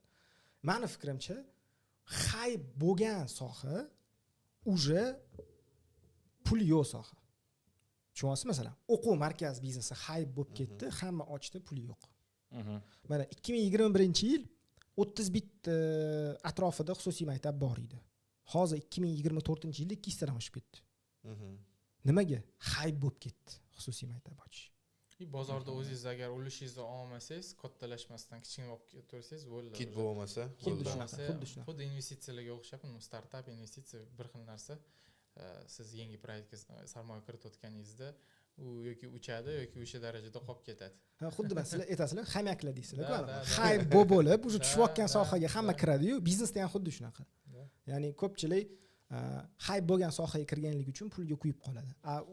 Umuman ovozi chiqmaydigan bizneslarga bunday ichiga kirib ko'rsangiz, u yerda million dollarlar. Hype marketing, то есть bitta notada ketadigan narsa-ku, asosiy pulni generировать qiladigan narsa mana shu hype marketingda. Agar o'sha pasayadigan bo'lsa, значит, o'tga pul ham tikish, investor sifatidagi pul ham tikish nito variant. Xuddi shunaqa. Ham asoschi bo'lib dальше rozish ham. Investitsiya, uzr gapingiz bo'ldim. Investitsiyada ham xuddi shu qonun bor-ku, agar Bitcoin to'g'risida уже hamma bilsa, sotib oldi deyotgan bo'lsa, уже sotish kerak degan joyi. Shunaqa, xuddi shunaqa. Yoki mana onlayn kurslar hype bo'lib ketdi, prodyuserирование, hamma dars berishni boshladi. Nimaga? Chunki rынок tushib ketdi. Ya'ni konkurensiya ko'payib ketdi, foyda kam, marja tushib ketdi, o'sha hamma dars berishga o'tib ketdi. Agar masalan, men o'zim 3 yil oldin boshlaganman, hech kimga o'rgatmas edi. Nimaga? Chunki bu anaqa katta zolotaya jilka bo'lgan o'sha paytlar. Anvar aka Abduqayum bilan qanaqa tanishganingiz to'g'risida hozir aytib berasiz. Ish davomida qanaqa mag'lubiyat, qanaqa yutuqlar bo'lganini aytib berasiz. Undan oldin 5 karra 10 karra o'sish to'g'risida qaytaylik. Siz ham bitta zo'r narsa aytdingizki, menga bu narsani men atrofdagilarimdan, podkastlardan ko'p eshitaman. Jasur 10 karra o'sish uchun men tushundimki, endi menga psixoterapevt kerak edi deysiz. Nima uchun? Zo'r. Endi insonda hard skilllar bor, soft skilllar bor. Как бы hard skill tвердый bilimli bo'lsa, soft skill bu взаимодействие. Ya'ni insonlarni to'g'ri tushunish, insonlarni o'qiy bila olish, ular bilan samimiy отношения qurish, bu как бы biznesning oltin qonun qoidasiligini tushunib yetdim yaqinda. Oldin ham tushunganman, осознание keldi. Ko'p podkastlar eshitganman, boshqa biznesmenlarni kuzatganman. Mana eng kuchli qirollar ham, допустим, o'sha Chingizxon juda kuchli HR bo'lgan. Ya'ni u qaysi generalni, qaysi armiyaga qo'yishni bilgan. Shuning uchun uni armiyasi kuchli bo'lgan. U prosta yaxshi HR bo'lgan, yaxshi psixolog bo'lgan, qaysidir ma'noda yaxshi psixoterapiyani bilgan odam. Ya'ni biznesda mana aytaylik, mana katta tadbirkorlar bilan ishlaymiz, komandani boshqaraman, boshqa. Bu birinchi o'rinda to'g'ri, samimiy munosabatlar qurish. Bu вообще muhim. Bu narsa uchun psixoterapiyani bilishingiz kerak, insonlar qanaqa, boshqa. Bu bir. Ikkinchidan aytmoqchiman, Давайте mana shu birinchisini razvit qilib bering. Qanaqa qilib samimiy munosabatlar qurish mumkin? Zo'r. O'zingiz tajribangizda. Bo'ldi, zo'r. Birinchi o'rinda ularni xohishini aniqlab turib, aytaylik, mana siz kuchli komanda ko'rmoqchisiz. Siz o'zingiz misolingizda. Bo'ldi, o'zim misolni men nima qilib beraman? Men Abdar aka, Abduqayum, Maftun Arabayeva, kim bilan? Yo'q, endi zo'r o'xshagan. Yo'q, hamma bilan zo'r o'xshagan proyektlar. Просто o'zim личный komandamni qanaqa qurganman. Men bolalar mana 5 yildan keyin, 3 yildan keyin hayoti qanaqa bo'lishini biladi. Men bilan yurgan bolalar. Butun insoniyat kelajagi bilan yashaydi. Masalan, hozir siz meni xodimimga, допустим, 5 million oylik berasiz, 10 million oylik berasiz. Ketdi, meni komandamga o'tsangiz o'tmaydi. Bilasizmi nimaga? Chunki biladi 6 oydan keyin 20 million topa olish mumkinligini. Tushunasizmi? Veriyatность bor unda. Ya'ni ishonadi shunga, как minimum. Kelajak ko'ra olganligi uchun anaqa. Mana shu komandada qoladi. Bu bir. Ikki, meni o'zim yonimda yurgan ukam 17 yoshda yonimga kelgan. 4 yildan beri men bilan birga yuradi. 21 yoshga kirdi. 21 yoshda o'zini puliga to'y qildi, o'zini uyini remont qildi, adasiga mashina olib berdi. Juda katta ishlar qilib tashladi. Bolalar, odamlar ko'ryapti atrofdagilar. 21 yoshli bola qanaqa bu ishlarni qilib tashlayapti? Nimaga? Как бы tipa mana Hojakbari yonida yurganlik uchun. Menda tayyor proof bor. Kimdir kelsa men aytaman. Aytolmayman, misol uchun komandamda уже hozir 12 tacha odam bo'lsa, aytolmayman. Men bu bola 1 yil oldin ishlagan. Oldin birinchi oyligi mana bunaqa edi, hozir mana bunaqa 6x o'sdi. Men bu bola 5x o'sdi, men bu bola 3x o'sdi. Ko'rasanmi deb aytolmayman men. Shunaqa qilib harakatchilarni filtr qilib olaman. Ishlamasa ketaveradi. Har bitta anaqadan, loyihadan bolalar KPI bor. 20% dan 50% gacha. KPI oladi har bitta proyektdan. Как бы men fakticheski har bitta mani xodimim bu mani sherigim. Fakticheski. Mana ana kalkulyatsiyalar deyman mana, пожалуйста. Hammasi ochiq oydin. Hech qanaqa manipulyatsiya yo'q, yolg'on yo'q, aldash yo'q, vaqtida pul beraman, bo'ldi. Как бы shunga mana shu samimiylik. Birinchisi. То есть HRda ham shu narsa eshilar ekan. Men o'zim uchun tushundim. Biznes yangi hamkorlarni topayotganda, yangi meni sotmoqchi bo'layotganda o'zining produktini nima deydi? Mana biz ham bu korxona bilan уже ishlab bo'lganmiz deb portfolio tuzib olgan bo'ladi-da. Xuddi shu katta ism bilan. Hacha o'tda bir kichkina kasanya qilgan bo'ladi u katta kompaniyalar bilan.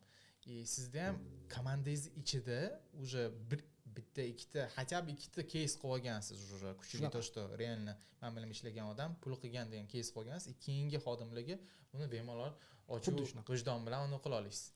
Mana даже ishchi olishda ham bitta insight berib ketaman. Ishchi olish ham sotuv varonkasiga o'xshaydi.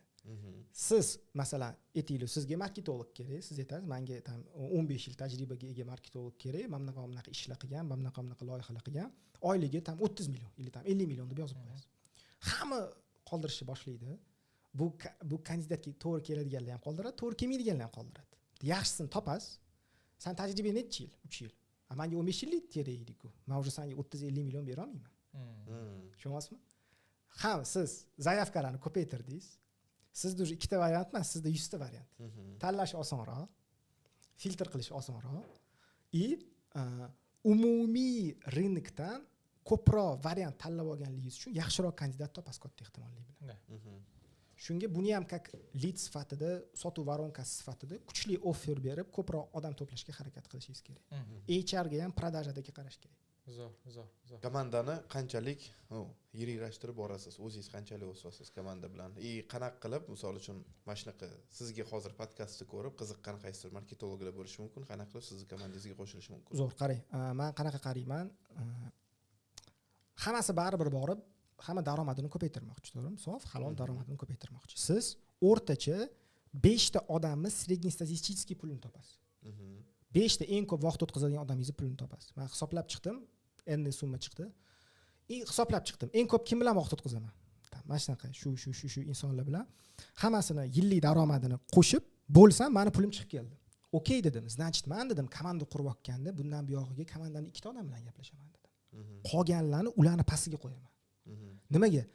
Agar men ko'proq komandadagilarim bilan gaplashsam, meni oylik daromadim o'rtacha mana shu 5 ta odamniki bo'lib qoladi. Lekin men bo'sh vaqtimni ko'paytirib, komandamda 2 ta odamni qoldirib, mana qolgan 3 ta odamga tadbirkorlarni, dollar va millionerlarni qo'ysam, men tez o'sib ketaman dedim. Shunga men nima qilaman? Maksimal vaqtimni bo'shatib, hamma komandning strukturalarini bo'lim boshlig'i qilib qo'yib, ularni pastiga yig'yapman-da.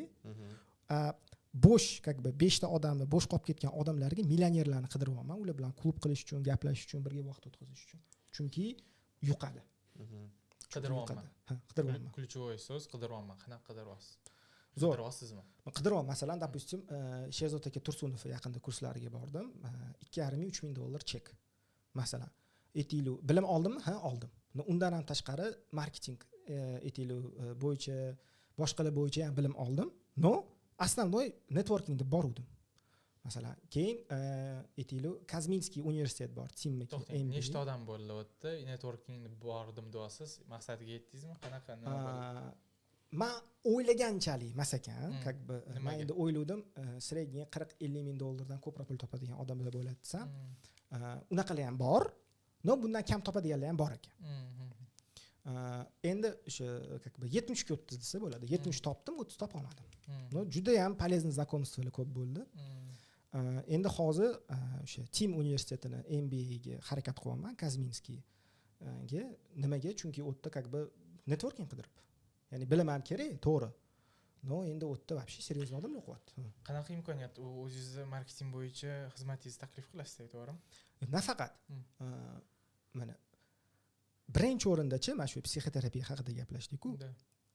Insonda как бы miyasida bloklar bo'ladi, pul bloklari desa, oldin men kulib o'tirardim-da. Esimda. Izvatsiya qilardim. Realno odamlarda blok bor ekan miyada-da. Как бы masalan, o'sha menga o'zimga qaytadigan bo'lsak, birinchi mebel house proyektimda kimdir 17 millionga mebel oladimi deganman-da, как бы, потому что o'sha paytda men o'sha qo'limga 20 million o'xshamagan bola edim, yosh 18 yosh bola edim. Bu yerda yoningizdagi odam oyiga 150 ming ishlasa, normalniy odam bo'lsa, как бы, 3ta ko'zi yo'q, tam 4ta qulog'i yo'q, endi u 150 ming 200 ming dollar oyiga ishlayapti. Shunda buni ko'rasiz-da, imiyachi ruxsat berishni boshlaydi-da mana shu narsaga. Voy, mana shunaqa topsa bo'lar ekan, bunaqa qiyinchimas ekan. Chunki men oldin qanaqa fikrim bo'lardi, agar men boyib ketsam, точно nimadir muammo bo'ladi, konflikt bo'ladi. Katta problemalar, katta pul, katta problemalar. Xuddi shunaqa. Ya'ni богатый тоже плачут, да, bor edi.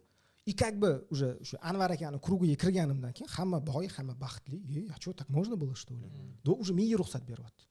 Mana shu nimaga networking qiziqaman? Endi proyektlar hozir yetarlicha, Xudoga shukr. Bo'lib qolsa yaxshi. Bo'lib qolmasa, chista shunaqa odamlardan energiya olish uchun, bilim olish uchun yuqadi. Mana kimdir yaxshi ko'rasiz, ixlos qilib mana bu odam yoqtirasiz. O'shani bilim yuqadi. Men o'zimda ham ko'p sinaganman. Shunga mana shu ko'proq tepadagilar bilan yursa yuqadi, miya ochiladi, bloklar yechiladi, tanish bilish ko'payadi. Mana shu narsalar uchun. Misol uchun oranglarda yoshinglar ham katta, juda ham. Tepadagilar bilan mana yurish uchun duosiz, ko'plar mana xohlaydi shu narsani. Единственный o'sha kuchli narsa ularga bir foydali bo'lishdi, to'g'rimi? Undan tashqari yana nima deyman? To'ppa-to'g'ri aytdingiz. Birovlarga foydali bo'lish. Endi meni nimam foydali, men как yosh bo'lganligim uchun marketing, hozir zamon tez o'zgaryapti, chat GDP, boshqa biznes modellar o'zgaryapti. Da. Ya'ni men agar tema ochsam, qanaqadir hammaga интересно. Yosh kattalarga интересно. Sotuv bilan chunki связан. Да, pul bilan связан endi. И как бы insonlar ko'ryapti, что menga foydasi tegar ekan bu bolani, как бы. Okay, nomeringizni bering, уже приятно demoqchiman-da. Keyin u nima qiladi? Ular masalan xodimlarini yuboradi, kursimga o'qitishga. Aytaylik, qaysidir uslugani sotib olishi mumkin. Или просто sotib olmasa ham, men bu odamni taniyman deyish o'zi bu seriozli narsa demoqchiman, ya'ni. Mana katta pul topish siri bu odamlar sizga ishonishi kerak. Masalanda, men buni qattiq tushunganman. SMM dan proyektlar, marketingdan proyektlar olganimda pul olishga qiynalardim. Odamlar pul bergisi kelmas edi. Keyin men aytardim, "Qayerda yashaysiz?" Mana bu tarafda. "Ha, menda tanishim bor. Men bu sohada men bu odam ishlaydi, bilasizmi? Men taniyman" deganimdan keyin, "Sen men bu jiyanimsan? Ha, men bunaqami?" Ha. И уже ketdi. Bo'ldi, уже qayerda yashaysan? Men o'zim mana bu tarafda, ofisim mana bu tarafda. Bo'ldi, agar men mabodo pul berib yuborsam, men bolani topib olar ekanman. Men bu yerda yashar ekan, men buni jiyan ekan degan narsa zo'r ishlaydi. Chek o'sib ketavergan sari bu narsa muhim bo'ladi. Men realda masalan aytaylik, IDU universitetida domla bo'lib ishlaganman-da. То есть sizni узнаваемостьingiz, ya'ni sizni личный brendingiz chekingizni oshirish uchun kuchli. Da, networkingga. Da. Masalan, nima bo'lyapti? Siz aytasiz, meni taniydi deyapsiz. Bitta mahallada yashar ekanmiz, то есть men san по-любому topib olaman degan narsa bor-da. Da, miyasidan o'tadi. Da. Xuddi shunaqa lichniy brend topib borayotgan, tam Instagram, ijtimoiy tarmoqlarga borayotgan insonlarga ham shuning uchun ham ishonishar ekan-da, sizlar. Da, masalan siz o'sha odamlar bilan tanish bo'lsangiz, ularning komandasida bo'lsangiz, undan ham yaxshi. Masalan, o'sha IDU universitetida domla bo'lib kirganimda digital marketingdan ko'ryapman, rektor ishga olyapti-da, mana bunaqa gaplashyaptilar-da men bilan. Kompyuter ahamiyat bermayaptilar-da. Nima proyektlar qilgansiz, mana shunaqa. Shu proyektlarga aytayman, ahamiyat bermayaptilar. Mana shu Anvar Abduqayyum bilan ishlaymiz 3 yildan beri desam. Bo'ldi уже. Shegan, assalomu alaykum. Bu уже как бы men aytayapman, как бы nech pul deyaptilar. Men bunaqa chek desam, Hoji Akbar deyaptilar. Biz chet eldan kelgan o'qituvchilar unaqa oylik so'ramaydi deyapti. So'rayotganda keyin vashcha katta pul so'rayapsiz deyaptilar. Yo'q, men shunaqa dars o'taman. Chasna o'tiraman bo'lmasa do'm. Уже men diktomat qo'yaman-da. Tushunyapsizmi? Хотя 10 ming dollar boshqacha berib qo'ydingiz уже. Deyapman, прям sezdim-da, o'sha paytda oldin ham bilardim, sezardim. No, прям колоссальный o'zgarishdi. Muomalada ham, pul haqida ham o'zgarish. Bo'pti, 50% ketka qilib bering, birinchi oyga deyaptilar-da. Qancha katta summa ekan. Yo'q deyapman. Qancha o'zi qoniqtiradi u ham. Короче, baribir kelishganmiz o'sha 50% ga, как бы zo'r bo'lgan. O'shanda sezganman. Mana что такое личный бренд. Даже o'zingizda bo'lmasa ham, даже portfolioni kuchi, личный brendda bir odamlar bir-birini tanish kuchi, qanchalik ko'proq odamlar sizni tanisa, reputatsiyangiz qanchalik toza bo'lsa, или mana telefon qilib beraman, klientim bilan gaplashib ko'r, mani oldingi klientim bilan desangiz, bu narsa sizni chekingizni 2-3x ga otib yuboradi. Mana shu payt adashib nafsingizni quli bo'lib qolishingiz mumkin. Mana shu любой odam. Qaysi ma'noda? Aytmoqchimanki, oldin hech kim uni mensimayotgan. Bitta odam olaylik, oldin uni hech kim mensimayapti. Shunaqa именно nomdor ovozlar, ismlarni eshitgandan keyin ko'ryaptiki, отношение o'zgaryapti. Mana shu insonda faqat именно shu страсть к деньгам, страсть к именно быть знаменитым, ya'ni mashhurligiga oshib ketmaydimi shu payt? Qarang, vaqti zo'r savol berdingiz. Bu hammasi borib yana psixoterapiyada qoladi. Bunaqa insonlar samotsenkasi past и travmasi bor insonlar bo'ladi, ya'ni yoshlikda mensilmagan. Tushunyapsizmi? Bunaqa narsa bo'lsa, siz psixoterapevt bilan buni отработка qilsangiz, как бы Psixoterapevtingizni sotdingizda. Ishni brendini yurgizmayapsizmi hech kimga? Yo. Bu yerda nima demoqchiman? Как бы travmalar yechilgandan keyin уже avtomatik yo'llar ochilib ketadi. Men o'zim bitta zo'r sirini aytaman. Eng zo'r psixoterapevt bilasizmi kim? Ismi bilasizmi nima? Eng zo'r psixoterapevt. O'zingiz? Yo'q. ChatGPT. Masalan, o'tgan safar javob berdimmi sizga? Shunaqa, ya'ni masalan, представь то, что ты 20-летний psixoterapevt с опытом 20 lет. Tasavvur qil, sen 20 yillik tajribaga ega psixoterapevtsan. Menda shunaqa muammo bor. Nimaga unaqa bo'lyapti? Qanaqa qilib yechsam bo'ladi? Всё. Четко. Zatek borda, lekin bitta meni fikrim bo'yicha O'zbekistonda o'sha psixoterapiya, psixologiya blok vositasi misol uchun o'zbek o'tirish mumkin-da. Ya'ni hozir qozon kabob yeb olib turib, qanaqa blok to'g'risida gapiryapti? Misol uchun boshqa instrumentlar bor yoki bu narsani tan olmasligi mumkin. Qatdan bilsa bo'ladi, to что meni blokim borligi mana shu narsa bo'yicha. Bo'ldi, zo'r qarang. Uroving haqida gaplashamiz. Yana savol. Din bilan psixologiya, psixoterapevtlar bir-biriga qanaqa to'xtash? Zo'r, vaqti zo'r savol. Birinchi bilan savollarga javob bering, qiziq savol berdim. Ikkalamiz bitta savolimiz. Birinchisi bu uroving haqida gapiradigan bo'lsak, endi men insonlarni qanaqa urovingga bo'laman? Допустим, 0 dan $500 $500 dan $1000 $1000 dan 3000, 5000 и 3000 dan 10000 gacha.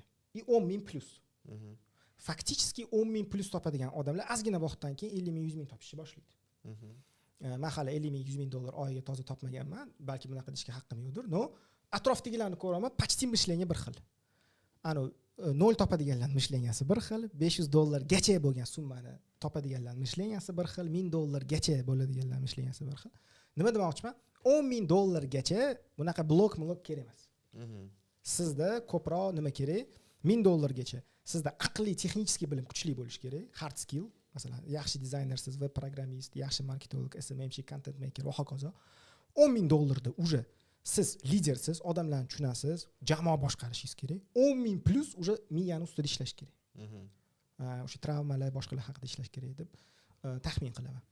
Shunga masalan u narsaga yetib kelish kerak demoqchiman-da. Ya'ni emaillab yurgan odamga siz yugurib ketishni o'rgata olmaysiz. Shunga men unaqa insonlarga tushuntirib bera olmayman. Demak, 10000 gacha meni travmam yo'q. 10000 dan keyin faqat bosib ishlash kerak. Bosib ishlash kerak. Faqat bosib ishlash kerak-da. Endi mana bunaqa narsa. Asli mana bizning dinda absolyutni hamma narsa yozilgan, hamma narsa bor. Prям psixologiyani oxiri baribir borib dinga taqaladi. Endi qanaqa bo'tdi? Tushunish mumkin. Masalan, psixologiyani ezoterikasi bor, masalan, boshqa bor, avtorlar bor, u o'zini fikrini yozadi. Tushunyapsizmi? Bunaqa narsaga berilib ketish kerak emas. Masalan, astrologiya bor. Bunaqa narsaga qiziqib ketish kerak emas. Retrogradniy Merkuriy. Unaqa narsalar вообще ishonmayman. Dihaniya matka.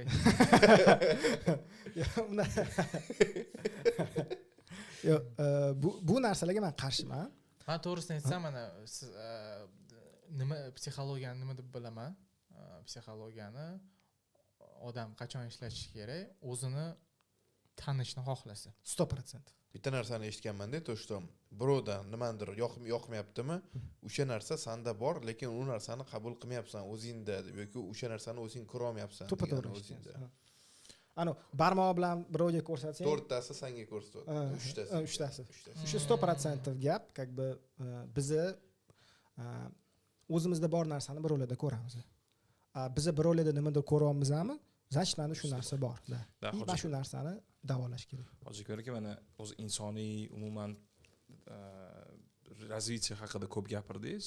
Ozgina именно marketing o'zining yo'nalishingizni ichiga sal chuqurroq sho'ng'isak. Zo'r. Bir zo'r narsa aytdingiz, juda ham yoqdi. Lishni brend haqida gapirdingiz. Aslida nimaligini ozgina ochib berdingiz. Ya'ni bu dedingiz, qanaqadir men o'z tushunganim, bu ijtimoiy tarmoqlar emas, bu qanaqadir sizni podpischiklaringiz yoki qanaqadir bloglaringiz emas, именно insonlar qanaqa sizni tanishi, qancha odam tanishi, qanaqa darajada sizni hurmat qilishligi u insonlarni qancha sizni orqangizdan borish deb tushunaman-da lishni brend shaxsan o'zim. Siz shunga qanaqa qaraysiz? Chunki men uchun masalan ijtimoiy tarmoq bo'ladimi yoki boshqa instrument, bu shunchaki instrument. Aslida shaxsiy brend bu sal boshqaroq narsa, o'sha aytganingiz. Qarang, shaxsiy brendni men qanaqa tushunaman? Shaxsiy brend bu yuzga gapiriladigan emas, orqangizdan gapiriladigan gap shaxsiy brend. Va bu yerda qanaqadir podpisчиклар u narsa Ikkinchi darajali. Ikkinchi darajali, da, 100%. Nimaga qanchalik odamlar sizga ishonishi, orqangizdan nima deb gapirishi. Mana yaqinda bitta buxgalteriya bo'yicha zapus qilganmiz, onlayn kurs sotdikda. Endi ekspertimizani podpisчики yo'q. Как бы endi profil ochilgan. Risk qildik, sotib ko'rdik. Как бы 730 millionlik продажа qildik. $50 ming. Nima yo'nalish? Buxgalteriya.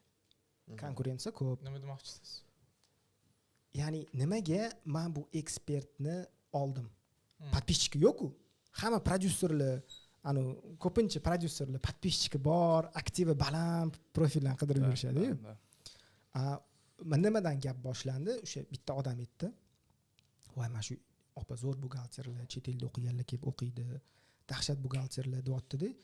Men tushunyapman, что ko'ryapman podpisчиклari anaqa Instagram yurg'izmaylar aktivni. Ko'p buxgalterlarga dars o'tganlar, ustoz degan nomlari bor. Lichni brendlar bor, haqiqiy ekspert. Men aytaman, bo'ldi deyman. Значит, to'g'ri upakovka, yaxshi odzivlar bor, yaxshi produkt bersa sotiladi deyman. Ishonch hosil qilyapman, ish boshlayapmiz. Boshida aytayotdilar, "Qani kursni arzondan sotamiz" deyaptilar-da. 2 million, 3 milliondan sotmoqchiman onlayn kursimni deyaptilar. Men aytaman, "Yo'q deyman, qimmatroq sotamiz" deyman-da. Короче, 5 million 400 ga sotadigan bo'ldik. Endi webinar kuni o'tiribmiz. Hoji Akbar hali ham kecha emas deyaptilar. Narxlarni o'zgartiraylik deyaptilar. Aytaman, hammasi yaxshi bo'ladi deyapman-da. Nechta kutyapsiz birinchi kunni o'zida sotilish deyapman. 30 ta sotilsa kerak, 30 ta 40 ta atrofida kutyapman birinchi kunni o'zida desam, bo'pti xo'p dedilar, tavakkal dedilar. Boshladik mana. Birinchidan почти 2 barobar qimmatroq chekka, birinchi kunni o'zi 60 ta sotamiz. Уже kurs 130 tacha sotdik, общий 130 tadan oshdi. 130 ta atrofida bo'ldi. Nima demoqchiman? Nimaga o'xshadi? Chunki bu insonning shaxsiy brendi kuchli edi, yaxshi produkt edi. Ya'ni mediynosti bo'lmasa ham nom bor edi, ustoz degan 3 yildan beri dars beradilar, tushunasizmi? Ya'ni shaxsiy brend deganda faqat podpisчик emas, insonning backgroundi juda katta. Odamni taniydi. Faqat ustki kurukdan yozdi. Endi odzivlar bilan menda mana shuncha odam o'qigan deb yaxshi produkt qilib chiqarib oldik. Endi mana shu joyda savolda, именно mana shunaqa haqiqiy ekspert olsiz, o'sha ekspertdan oldida bo'ladigan shaxsiy brendni qurish uchun, bu yerda misol uchun podpisчик nabor haqida gap ketmayapti, yoki webinarga qanchalik ko'p odam olib kirish haqida gap ketmayapti. Именно mana siz haqingizda gapirish, orqangizdan aytdingiz, siz orqangizdan gapirayotgan gap. Именно shu narsani ustida qanaqa ishlasa bo'ladi va qanaqa instrumentlar bor? Qarang, bu zo'r, bu narsa zo'r, ekologichniy, bu narsani tarafdoriman. Bu narsa ko'p vaqt talab qiladi. Masalan, bu ekspert 20 yildan beri buxgalteriya, audit, soliq sohasida ishlaydi-da. Ya'ni bu men aytgan gapim уже tvordiy ekspertlarga, tajribasi bor ekspertlarga to'g'ri keladi. Lekin endi chiqayotgan yoshlar majbur shaxsiy brend qilishga. Ularni vaqti yo'q kutishga. 10 yil, 15 yil u vaqt o'tib ketib qolyapti. Ya'ni o'zi asli men shaxsiy brend qilish tarafdoriman. Ya'ni o'sha chiqib videolar olib, promotsiya qilish kerak, до конца borish kerak, har xil reelslar qilib ko'rish kerak. Agar mana ekologichniy tajribasi bor, zo'r kuchli ekspertlar bo'lsa, ular qolib ketish kerak emas. Ya'ni sindrom samozvantsa bor. Mana shunaqa kuchli o'zini ishini zo'r mutaxassislar bilaman, uyaladi, qo'rqadi, nima bo'ladi deydi. Kamera bilan ishlash olmaydi. Anaqalar, anaqa. Chala ekspertlar takoyda, boss, короче. Уверенность bilan zadavit qilishadi o'sha bozorni. Xuddi shunaqa. Men ko'raman, что anaqa. zo'r ekspertlar qolib ketib qolyapti-da. Men unaqa bo'lishini xohlayman. Bular ham o'ssin, bular ham o'ssin. Bir zo'r gap eshitganman. Сначала личность, потом lичный бренд. Men o'ylayman, farqi yo'q. Siz qanaqadir katta bir backgroundingiz bor inson bo'lasizmi yoki endi chiqayotgan ekspert bo'lasizmi, baribir qanaqadir orqangizda twerdiy bir stержень deydi-yu. O'sha stержень bo'lishi kerak. Yo, bo'lmasa agar tez sinib ketasiz. Da. Nechta odam lичный brend qildi, hozir qilmayapti. Undan tashqari mana aytdingiz, bozor perpol, misol uchun Infobiz qanaqa shov-shuv bo'lib ketdi, hamma bu narsaga kirdi. No, в итоге farqi yo'q. Hozirgi 1 yil, 2 yildan keyin baribir kuchli qoladi, ichida shu stерженьli bo'lganlar qoladi, qolganlar. Qiziqtiradigan savol. Mana aytaylik, o'zim uchun bitta zo'r yo'nalish qilib qo'ydim. Aytaylik, cho'ntagimda $1000 bor. Bilaman bor, o'zim soham yo'nalishim bo'yicha, misol uchun trading oladigan bo'lsak ham. Nima qilishim kerak sizni fikringiz bo'yicha, именно с точки зрения marketinga? Men hozir olib turib, qaysidir o'zim nechtadir video olib turib, o'zim o'shani targetga qo'yib yorganim ma'qulmi yoki deganda o'shani shaxsiy brendga pul tiqqanim ma'qulmi? Zo'r. Bitta savol olib ketaman. Qachon inson shaxsiy brendni delegировать qilish kerak? Ya'ni qachon o'zi olib borsa bo'ladi, qachon boshqa insonga topshirish kerak? Zo'r, tushundim. Endi menimcha ekspertga topshirgan yaxshiroq. Nimagaligini aytaman. Qarang, hozir aytaylik target reklamasini yoqadigan bo'lsak, $1000 targetga 200 ming, 300 mingta prosmotr bo'ladi. $1000 targetga 200 ming, 300 mingta prosmotr. Sredniy sohaga qarab turib. Lekin yaxshi marketingga tushunadigan, shaxsiy brendga tushunadigan odam sizga content plan tuzib, tekst tuzib bersa, siz u videoni qo'ysangiz, u million prosmotr bo'lishi mumkin. Birinchi videoni o'zida. Tushunyapsizmi? Siz bittada million prosmotr qilyapsiz, siz уже target bilan hisob-kitob qilganda уже 2-3 ming ekonom qilyapsiz. Ya'ni lучше сразу ekspertga bergan yaxshiroq. Вот mana shu yerda ekspert bo'lasiz. Misol uchun boya aytib o'tdingiz, institut masalasi rektor bilan gaplashayotgan paytda to'sha sizni chekingiz katta. Aytaylikki, men sizni hozir cho'ntagimda pulim yetmayapti $1000. Qanaqa qilibdir kelishuv yo'nalishlari bormi yoki shu nimadir qilsa bo'ladimi shu bo'yicha? Yo'q, tushundim. Birinchi o'rinda specialistlar juda ko'p. Masalan, oddiy biz o'zimiz ham kompaniyalarimizga call center, boshqa отделlar quramiz, marketing отделlar quramiz. Bitta dona объявление bersak, 100-200 talab zaifga tushadi. Tushunasizmi? Ya'ni tiqilib yotibdi mutaxassis. Vashshi ko'p. Ularni filtr qilsangiz bo'ladi. Portfoliolariga qaraysiz, o'zingiz ham qiziqib, masalan, konkurentlaringiz yoki shu sohada kim tez o'sib ketayotgan bo'lsa, o'shanga o'xshash videolar yoki tam rossiyskiy qozonlarni ko'rib, masalan, ko'chirish tarafdorimanmi? Ha, ko'chirish tarafdoriman. Ya'ni Steve Jobs aytgandaki, ana хорошие артисты красиво рисуют, самые лучшие копируют и улучшают deganda. Ya'ni trendlardan ko'rib, o'zingiz foydalanib, o'zingiz ham ideya tuzib, lekin bitta mutaxassis bo'lsa, masalan, Instagram shunaqa narsa-da, 1-2 sekund hal qiladi. Masalan, nima deb gapni boshlashingiz juda muhim. Balki o'sha mutaxassis sizga shunaqa ikkita gapni aytar, что u video bilan siz million prosmotr qilasiz. Lekin mutaxassissiz qilsangiz, o'sha video 5000 prosmotr bo'ladi. Shunga mana shu birinchi xavatka muhim, nima deb davom ettirish muhim, oxirida call to action tam. Yuboring, mana bunga yuboring, aktualniy tema. Shu buni lучше mutaxassisga topshirgan yaxshiroq deb o'ylayman. Mutaxassis topsangiz bo'ladi.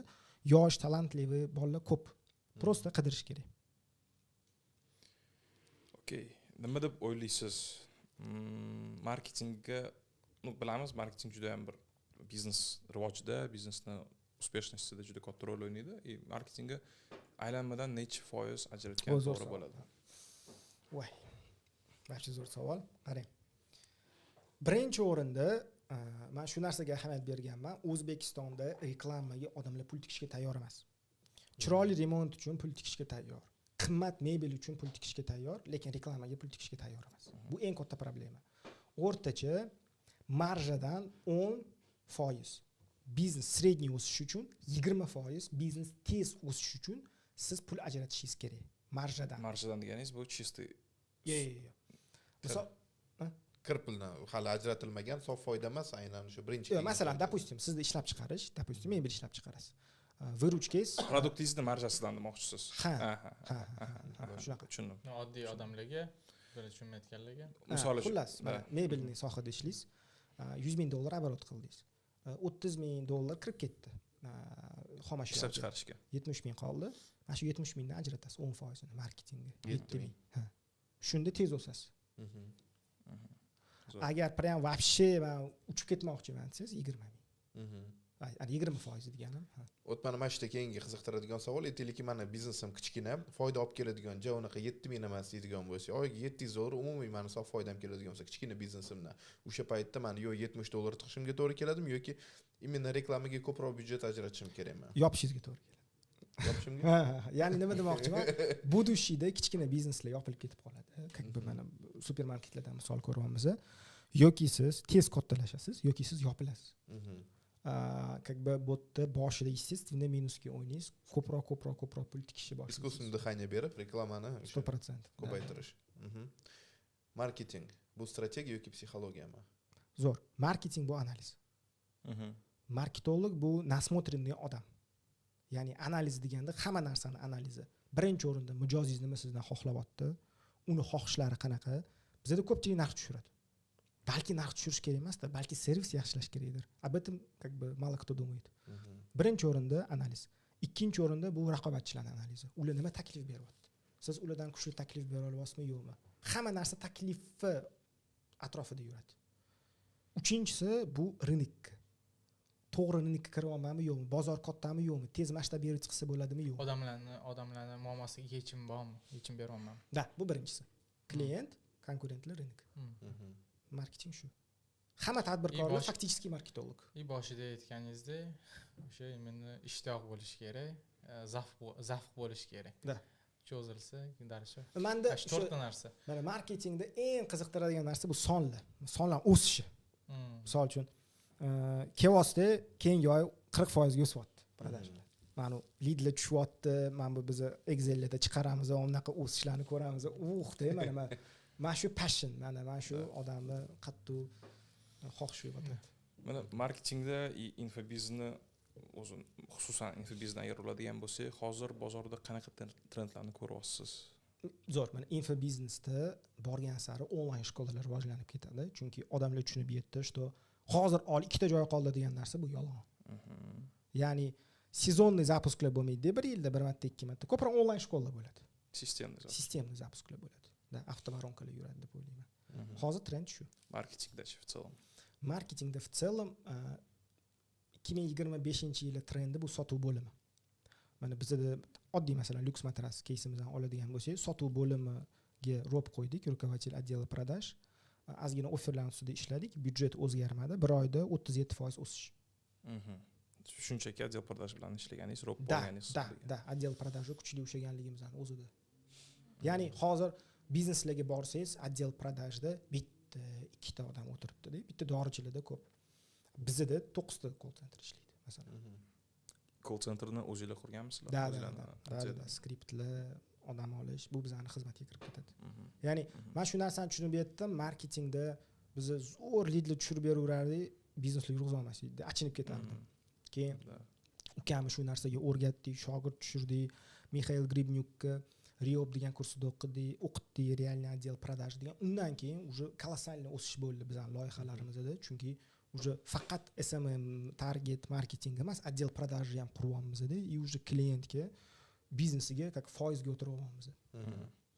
Keling, marketing infobizni agar xususan oladigan bo'lsak, top 3 sabab nimaga ishlamaydi? То есть nimaga daromad yo'q, nimaga qotgan marketing ishlamayapti, infobizda nimaga pul yo'q? Infobiznesda pul bor, ko'p, просто siz nimaga olmayapsiz-da? Yo'q, mana bu yerda bunaqa narsa, infobiznesda уже filtr bo'ldi. Tushunyapsizmi? Yaxshi ekologichniy ekspertlar qoldi. Ularni zapuska borgan sari kuchayib ketyapti. Yengillar bozorga kirishi qiyin, chunki konkurensiya ko'p. Masalan, oldin bitta psixolog bo'lsa, hozir 30 ta psixolog bor. Tushunyapsizmi? Pul kam emas. Pul ko'p, просто konkurensiya ko'p. Ya'ni tasavvur qiling, aholi soni, o'qiydigan odamlarning soni spros 30 baravar oshmadi, lekin konkurensiya 30 baravar oshdi. Естественно, rынokda anaqa qiladi, o'ynaydi. Bu bir qara, ikki. Oddiy misol. Mana bularda trading, menda marketing. Biz bir-birimizga konkurentmiz, qaysidir ma'noda. Chunki yosh bolada, допустим, 19 yosh institut o'qiydi, unda yo'l bor. Men buxgalteriyani o'qiyman. man trading o'qiyman, man marketing o'qiyman, sotuv bo'lman, man bibliografiyani o'qiyman. Zamonaviy kasblar. Bizda Конечно. возрастной katta, bizda 25+, так что kelayotganlar hozirlar. Bizda investitsiya. Misol uchun deyapman-da, mana nimaga учебный sentr bizneslari tez yurib ketib, tez masshtab yig'itsa qilib tashashdi. Masalan, International juda tez masshtab yig'imga qilib tashashdi. Nimani hisobiga bilasizmi? Chunki ularning konkurenti yo'q. Qaysi ma'noda? Offline shkola. Yo'q. Qaysi ma'noda? 14 yoshdan 18 yoshgacha bolalar hech narsa ish qilmaydi. Faqat boradi kursga. Aytaylik, oddiy 25 yoshli odamda variant ko'p. Kredit olish, mashina olish, uy olish, chet elga chiqish, kiyim olish, restoranga borish, unda konkurent ko'p. 14 yoshdan 18 yoshgacha bo'lgan bolaning konkurenti yo'q. Intereslari ko'p. Intereslari. Odamni потребностьлari ham ko'p. Ya'ni shunga учебный sentr biznes bozori tez masshtab yig'imga bo'lib, tez gigantlar egallab oldi. Shu infobiznesda birinchi narsa bu anaqa. Sпрос bor, konkurensiya ko'payib ketib qoldi. Ikkinchi narsa, hamma har xil kurs qilganligi uchun odamlar onlayn kursdan bezib ketdi-da. Ya'ni o'qib ko'rdi, o'xshamadi. Bu ham katta ehtimollik bilan bu ham следующий yolg'onchi deb qarashyapti-da. Tushunasizmi? Chunki bir marta kuygan, u yana bir marta onlayn kurs sotib olish uchun vaqt kerak. 1 yil o'tish kerak, потребность tug'ilishi kerak, atrofidagilar, yo'q, yaxshi ekan onlayn kurs degandan keyin uspешный кейslar bo'lishi kerak yon atrofida. Birinchisi konkurensiya, ikkinchisi odamlar bir marta kuyda qattu, uchinchisi bu aytaylik ожидание реальность. Chunki baribir hamma bo'rttiradi-da. Masalan, aytaylik, oddiy mana veb-sayt yasashni o'rgatamiz. $1000 topasiz. 15 kunda siz veb-sayt yasashni bilasiz va undan tashqari siz ishga joylashib oyiga $10,000 dan pul topasiz degan narsaga keldi. Shunaqa Men ham shuni hamma zamet qilgan, oddiy inson ham buni zamet qiladi. Prosta shunaqalar bilan shunaqa qiladiganlar bilan bunaqa qilmaydiganlarning farqi nimada? Mana misol uchun bizda ham xuddi shunaqa maksimalni jalb qilish bizning interesimizda, uni skryovat qilish noto'g'ri bo'ladi. Lekin keyin savol, filtr turadimi, turmaydimi? O'sha jalb qilib, nazarni o'zingga tortib olganingdan keyin filtr turyaptimi? Tak, aka, sizga mayli, siz qiziqibsiz, lekin siz bilan ko'proq gaplashganimdan keyin tushundiki, sizga to'g'ri kelmas ekan degan narsa bo'lyaptimi yoki shunchaki ham pulini olyaptimi? Mana shu narsada muhim joyida. Chunki hozir 21-asrda o'sha imенно nazar asri desam ham bo'ladi. Shu nazarni olishimiz bu birinchi prioritet, e'tibor. O'sha olib bo'lgandan keyin o'sha odam bilan, klient bilan ishlash kerak. To есть haqiqatni mani fikrimda aytish kerak. Sani produkting unga qanaqa yechim beradi? Realni beradimi yoki yo'q? Odamlarga qaytamiz, Hoji Akbar aka, prodyuserlikni yopib ketamiz mavzusini. Boshida aytdingizki, ham networkingiz ham, dunyo qarashingiz ham 10,000+ ishlaydigan odamlar bilan ishlagandan keyin bo'ldi. Anvar aka Abduqayum точно $10,000 dan ko'proq dollar millionerda. $10,000 dan oyiga ko'proq topadigan inson qanaqa qilib tanishdingiz? Birga ishlayotganingizda sizni qanaqa yordam istaydi ularga? Zo'r. Qarang, birinchisi, men maksimal harakat qilaman birovlarga foydali bo'lishga. Чтобы ular meni qabul qilishligi uchun. Как бы osmondan tushib siz hozir birovga aka meni shogirdlikka oling desangiz, katta ehtimollik bilan bu anaqa ignor bilan tugaydi. Как бы o'ylayman, nima foydali bo'la olaman? Boshni kuzatganman, ularni kuzatganman. Keyin biznes noldan degan kurs o'tishni boshlaganlar. O'qitib deyapman. Men marketologman-ku, как бы shu temadaman, o'zimni kursimni zapus qilib yuribman, yaja anaqa. Intereslari bor, qo'ttili. Bo'ldi deganman, yozganman. Aka, mana shunaqa. Men marketolog bo'laman, sizlar kurs qilgan ekansizlar. Xato ko'p. Men to'g'rilab bera olaman shuni. Tekinga. Okey. Zamen, как бы meni bizneslarim bor, yordamlash bor. Okey. Ko'rishmoqmiz. То есть xatolarini ko'rsatib berasizlar, sразу aytib ketasiz xatolarini. Zamen men o'zim tadbirkorman, maslahatingiz kerak. Maslahatga maslahat. Shunaqa. Bordim, gaplashdik, как бы zo'r, bo'pti-ki, davay, o'zing qilib bera qol dedilar. Bo'ldi, ishni boshladik. Mana sразу o'sha onlayn kurs o'sha paytda aprel 2020 ikkinchi yil bo'lsa Da, kerak, 2022da aprelda kurs bo'ldi. O'sha yerda qatnashdim, zo'r natijalar bo'ldi. Undan keyin srazu Uzbek degan uyushmalari bor. Ular bilan chet elga chiqish kerak bo'lib qoldi. Qozog'iston, Qirg'izistonga endi men targetda yaxshi tushunganligim uchun target yoq berdim. Qirg'izistondan 600 ta tadbirkor yig'dik, O'zbekistondan 70 ta 80 ta yaqin 70 taga yaqin tadbirkor yig'ib ketdik. Ya'ni katta выставкаlar qildik. U yerda polniy marketingda o'zim qatnashdim. Onlayn kurs qildik.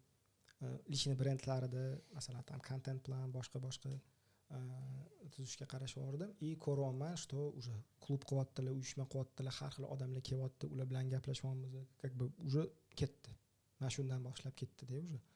И undan keyin aytaylik shaxsiy brend degan loyiha qildilar. Mana u yerda zapuskada qatnashganman prodyuser sifatida. Keyin shogirdlik degan kurs qilganlar, 3000 tadan oshiq odam o'qitganlar. Uni aytaylik qatnashganman u loyihada prodyuser sifatida, targetolog sifatida. И prinsipi mana Toybolani ham yurg'izib ko'rganman onlayn magazinni. Kichik hamkor bo'lgansiz-da, bunday olib qarash. Shunaqa. Почти hamma biznes qilib ko'rishga harakat qilganman, hamma yoqqa burnimni suqib ko'rganman. Nimaga? Tajriba oshirish uchun. Mana shu hamkorlikda qanaqa bo'lgan, cheklovlar bo'lgan, ularda. O'sha cheklovlarni siz yechib bergan кейslaringiz bormi? To'g'ri. Anvar aka, men bu narsani qilish kerak deyapsiz-da, ular yo'q, to'xtab tur deyaptilar.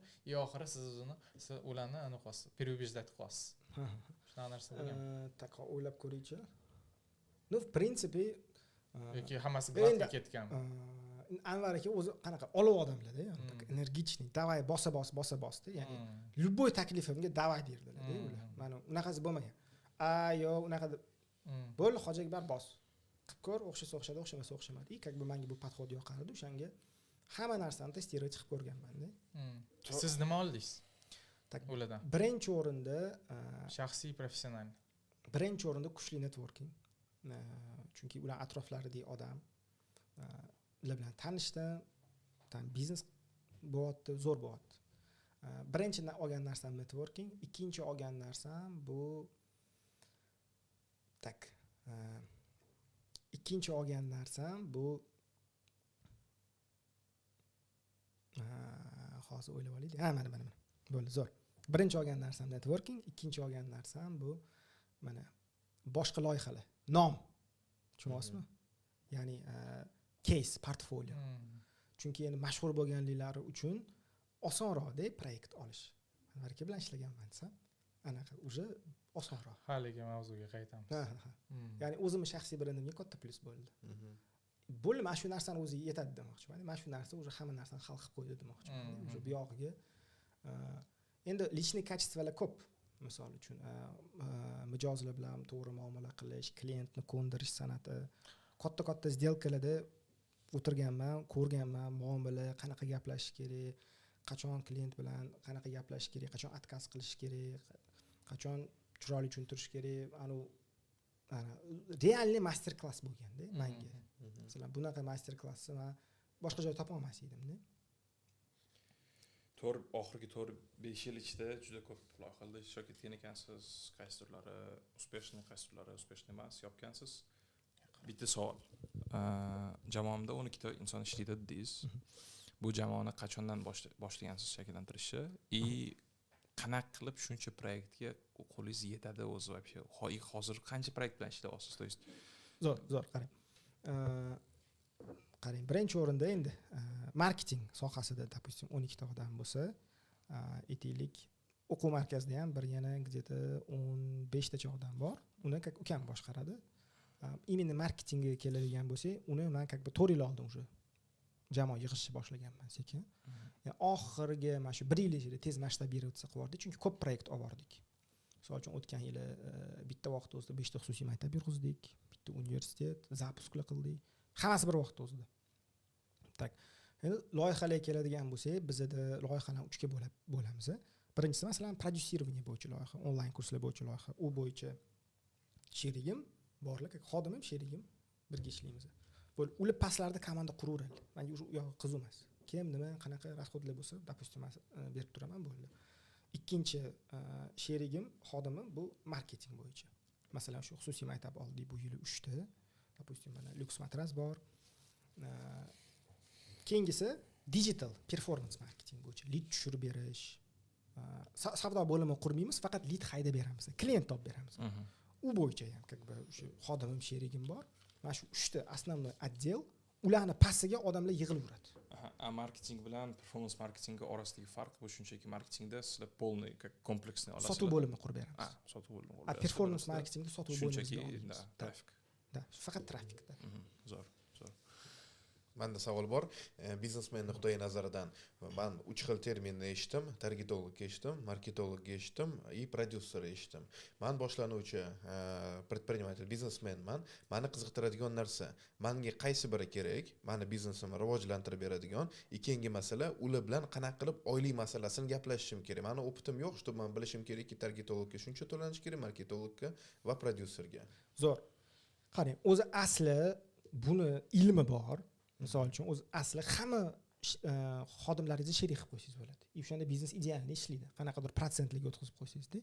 No bu uzoq tushuntiriladigan ma'lumot. Qisqa aytib o'ting, menga nima asosiy kriteriya? Boshlanishini aytaylik. Boshlanish tadbirkor bo'lsa, endi boshlanish tadbirkor bo'lsa, prosta o'ziga kirib, OLX-ga kirib, vakansiyalarni ko'rib, o'sha yerdan bilib oylik beradi. Boshlanishida. Endi keyinchalik masshtabirovаться qilish uchun, ya'ni inson o'zinikidek qarashi uchun unga естественно определенный protsent ajratish kerak. U protsent qanaqa qilib ajratilinadi desangiz, mas'uliyatiga qarab, qanchalik biznesga katta foyda olib kelishiga qarab. Masalan, aytaylik, targetolog bilan qanaqa kelishsangiz bo'ladi. Masalan, siz usluga sotasiz. Logotip qilib berasiz, brending.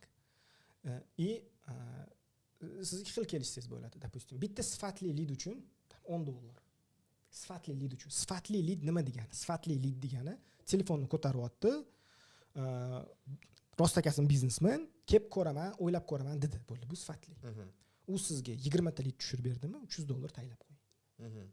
Masalan, yoki klient boshiga kelishingiz mumkin. Masalan, agar yoki oylik, yoki lead, yoki klient boshiga. Klient boshiga ko'pchilik rozi bo'lmaydi. Nimaga? Chunki sotuv bo'limi ularning qo'lida emas. Bizda sotuv bo'limi olgan paytimizda уже liba toza foyda, liba оборотga o'tiramiz. Klientga вообще yoqadi bu narsa. Sonlarni aytib o'tib ketaymi? Misol uchun, agar dogovor tuzadigan bo'lsangiz, средний 2% atrofida оборотga. Оборотdan 2%. Da. Shunda siz o'zingizga nimani olasiz? Marketing sotuv bo'limi. Marketing sotuv bo'limi оборотdan 2%. Yo'q, bu средний. Bu o'zgarishi mumkin, sohaga qarab. Chekdan bog'liqmi, qancha bo'lishi? Misol uchun meni bitta sotuvim aytaylik $3000 turibdi, o'sha 1-2% по-любому. To'g'rimi? Shunaqa. Agar даже средний cheki meni $10-15 bo'ladigan bo'lsa ham o'sha 1-2%. Yo'q. O'shanga aytolmayman, o'zgaradi. Masalan, xususiy maktablarda biz как minimum 2 ga kelishamiz. Допустим. И fiksa ham bor. Xususiy maktab o'rta cheki qanaqa? 30 milliondan 40 milliongacha. Bir kishiga. Bo'ldi, tushundim. Marketingni aytdingiz, o'zimiz olamiz hammasini dedingiz, foizga o'tiramiz dedingiz. Marketingga qilinayotgan xarajatlarni o'zingizlarni tushuntirasizmi yoki ular bizga fiksa ham berishadi. Ish boshlashimiz uchun komandanida SMMga отдельно olamiz, boshiga fiksa olamiz, и plus yana prosent attiramiz. Hozir как раз shuni aytib berasiz, Lux matrasda shu narsani o'zingiz boshqarasiz, to'g'rimi? Ha, endi mana Lux matrasda вообще zo'r. Ha, savol. Men hisobim bo'yicha 1 milliondan точно oshadi kapitalizatsiyasi. И shu biznesda siz hamkor plus ishchisiz. To'g'rimi? Marketologsiz. То есть okey. Nimaga o'zi prodyuserlikdan, то есть siz prodyuserlikni hozir delegirat qilib boshqa odamlarga berib yubordingiz. Endi полностью fokusingiz bitta biznesda, o'zingiz aytdingiz, uchrashganimizda men hozir masshtabirovаться qilishi mumkin bo'lgan biznesga o'zimni nazarimni qaratmoqchiman, Jasur dedingiz. Давайте qanaqa qilib tanishdingiz Bahrom aka bilan, Lux matras asoschisi bilan и ishlaringiz haqida. Bo'ldi, zo'r. Birinchi shu visionim haqida gapirib bera qolay. Men shu oxirgi 3 yil 4 yil ichida eng katta o'zgarish menimcha mindsetda bo'ldi deb o'ylayman, fikrlashimda. Chunki hozir fokusimni faqat tez o'sadigan sohalarga qaratyapman. Masalan, hozir asosiy fokusim ikkita joyda. Birinchisi bu 3 ta joyda. Birinchisi bu kuchli komanda qurish, chunki kuchli komanda qursam xohlagancha proyekt ola olaman. Ikkinchisi bu men o'zimni, допустим, marketing kursim avtorskiy, и uchinchisi masalan Lux matras. Допустим, nimaga? Aytaylik, nimadan bu kelib chiqdi Lux matras bilan? Menda shu Anvar akada shaxsiy brend bo'yicha dars berib yurib, yurganimda bular kelib qoldilar kursga, shaxsiy brendda o'tirdilar, и anaqa shaxsiy brendni o'rganishga keldilar. Да. Siz ham ustoz sifatida. Да. И nima qilib yursa bo'ladi deb чисто so'radilar. Men endi maslahatlar berdim. O'z qilib bera olasizmi dedilar. Mayli dedim. Pulni kelishsa dedim. Keyin u paytda biz eksport ham qilib beramiz dedik. Past gapirib ketdingizmi pulni kelishsa. И nima bo'ldi? Короче, mana bunaqa narsa deb. Men qimmat sotishni o'rgataman-da. Zo'r. Eng qizig'i qimmat sotish. Bu yerda nima bo'ldi? Eksport qilib beruvdik bitta-ikkita. Hozir почти 10 ta odamga, 10 ta kompaniyaga chet eldan klient olib berganmiz. Eksport Qozoq, Qirg'iziston, Tojikiston, har xil mamlakatlardan. Aytibdilar, men ham eksport qilmoqchiman, deyaptilar. Bo'ldi deyapman. Target yo'q beryapmiz, где-то mana shu maylada ishlashni boshladik o'tgan yili. Eksport bo'yicha target yo'qman, zo'r lidlar tushyapti. No sotish olmayapti. Вроде effekt bor, men qilayotgan ishdan, no sotib bo'lmayapti. Keyin aytdilar, "Davay, men bu bizneslarimga ham, offlaynga ham bir ikkita maslahatlar bering" dedilar. Bo'ldi, mana qilsa bo'ladi, targetni o'zim yoqaman deb aniq qildim. Keyin уже sentyabrda aytdilar. Hojiakbar dedilar, "Nechta loyihangiz bor?" dedilar. Men aytdim, "Shu где-то 10 ta atrofida" dedim. Bu 3 ta 4 ta qoldiring dedilar.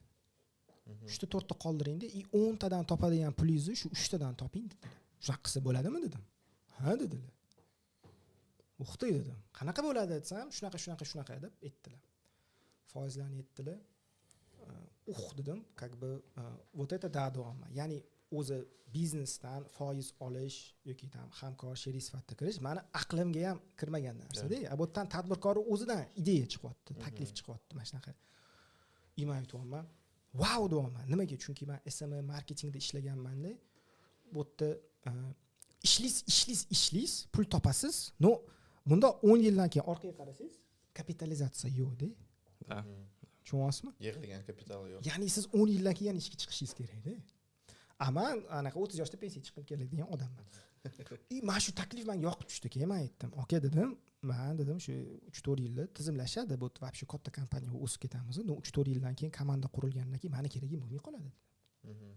Mana shu taraflari bormi? Bu bu nafsigdami или ishlab turgan paytimdami? Bu nafsigda. Dedim. Bo'ldi dedim. Уже fokus anaqa. Bu yerda fokusироваться qilishni boshladim. Bo'ldi, u ertalab turaman, bo'ldi. Nima bo'lyapti? Qanaqa bo'lyapti? Bo'ldi. Birinchi bo'lib fokus chetda. Qolgan proyektlarda men strateg sifatida marketing SMM proyektlarda bolalar kirishadi, 1 soat majlis, strategiya, qanaqa qilamiz, qanaqa исполняющий bolalar bor уже. Ular yonimda 3 yil, 2 yil, 4 yildan beri yuribdi, to'shin tortib keta oladi. Ular ham plus menda foizda, shunga ular qattiq ishlashadi. Masalan, o'zimning marketing proyektim nimaga? Chunki hozir aytaylik, O'zbekistonda 50 mingta, 70 mingta buxgalter bor.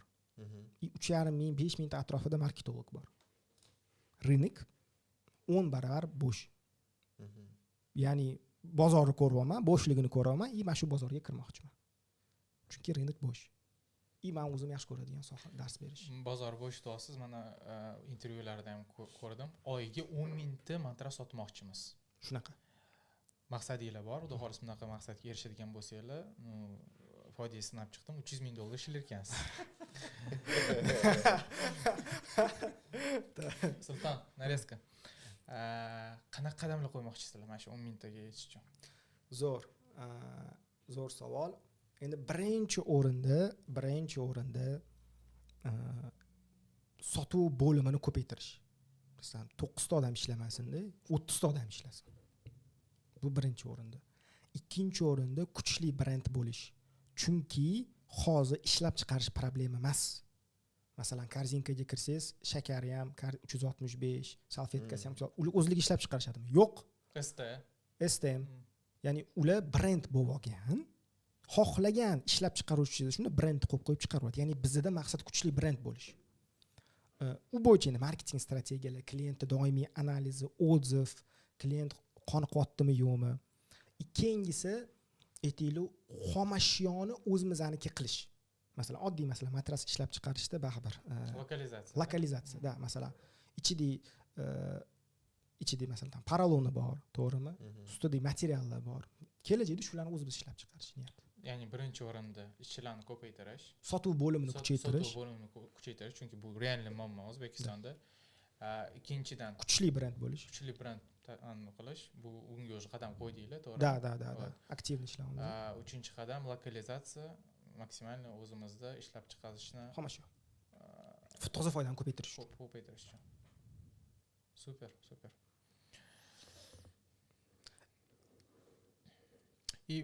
Faqat sotish emas, balki insonlarga sog'lom uyquni berish degan Xuddi shunaqa. Da. Ya'ni ideya bo'tda nima?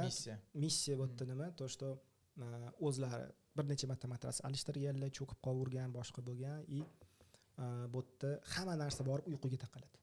Yaxshi uxlamasangiz kasal bo'lasiz, organizmingiz hamma narsa borib uyquga taqaladi. Yaxshi uyqu bu yaxshi matras. Har bitta biznesda shunaqa missiya bo'lishi kerak, marketing sifatida. Endi agar sizda globalniy maqsad bo'lsa, prям juda kuchli ambitsiozni odam bo'lsangiz, lekin pul ishlash uchun kerak emas missiya. Qanaqadir miqdorgacha. Yo'q, temshik bo'lsangiz kerak emas. Masalan, nima kofe sotilyapti, kofe olib kiraman, 1-2 so'm ishlayman, unaqada kerak emas. Yo'q, men masshtabirovtsiya qilaman, investorlar olaman, допустим, там мировой brend bo'laman desangiz, da. Chunki brend bo'lish uchun, brend degani nima degani? iPhone inson sifatida qanaqa ko'rasizlar iPhone'ni? Tasavvur qiling, iPhone odam bo'lib qoldi. Надёжный. Ishonsa bo'ladi. Tesla qanaqa odam ko'rasizlar? Tesla. Ham надёжный. Teslani bezopasni taxta. Innovator qanaqadir, to'g'rimi? Qanaqadir ideyalar haqida gapiradi, texnologichniy odamda, da. Ya'ni Elon Musk siz anugada nashalar ketib qoladi. Menga nimagadir o'sha inoplantyanlar keladi. Cybertrucklarga kelib chiqqan holda. Saytida.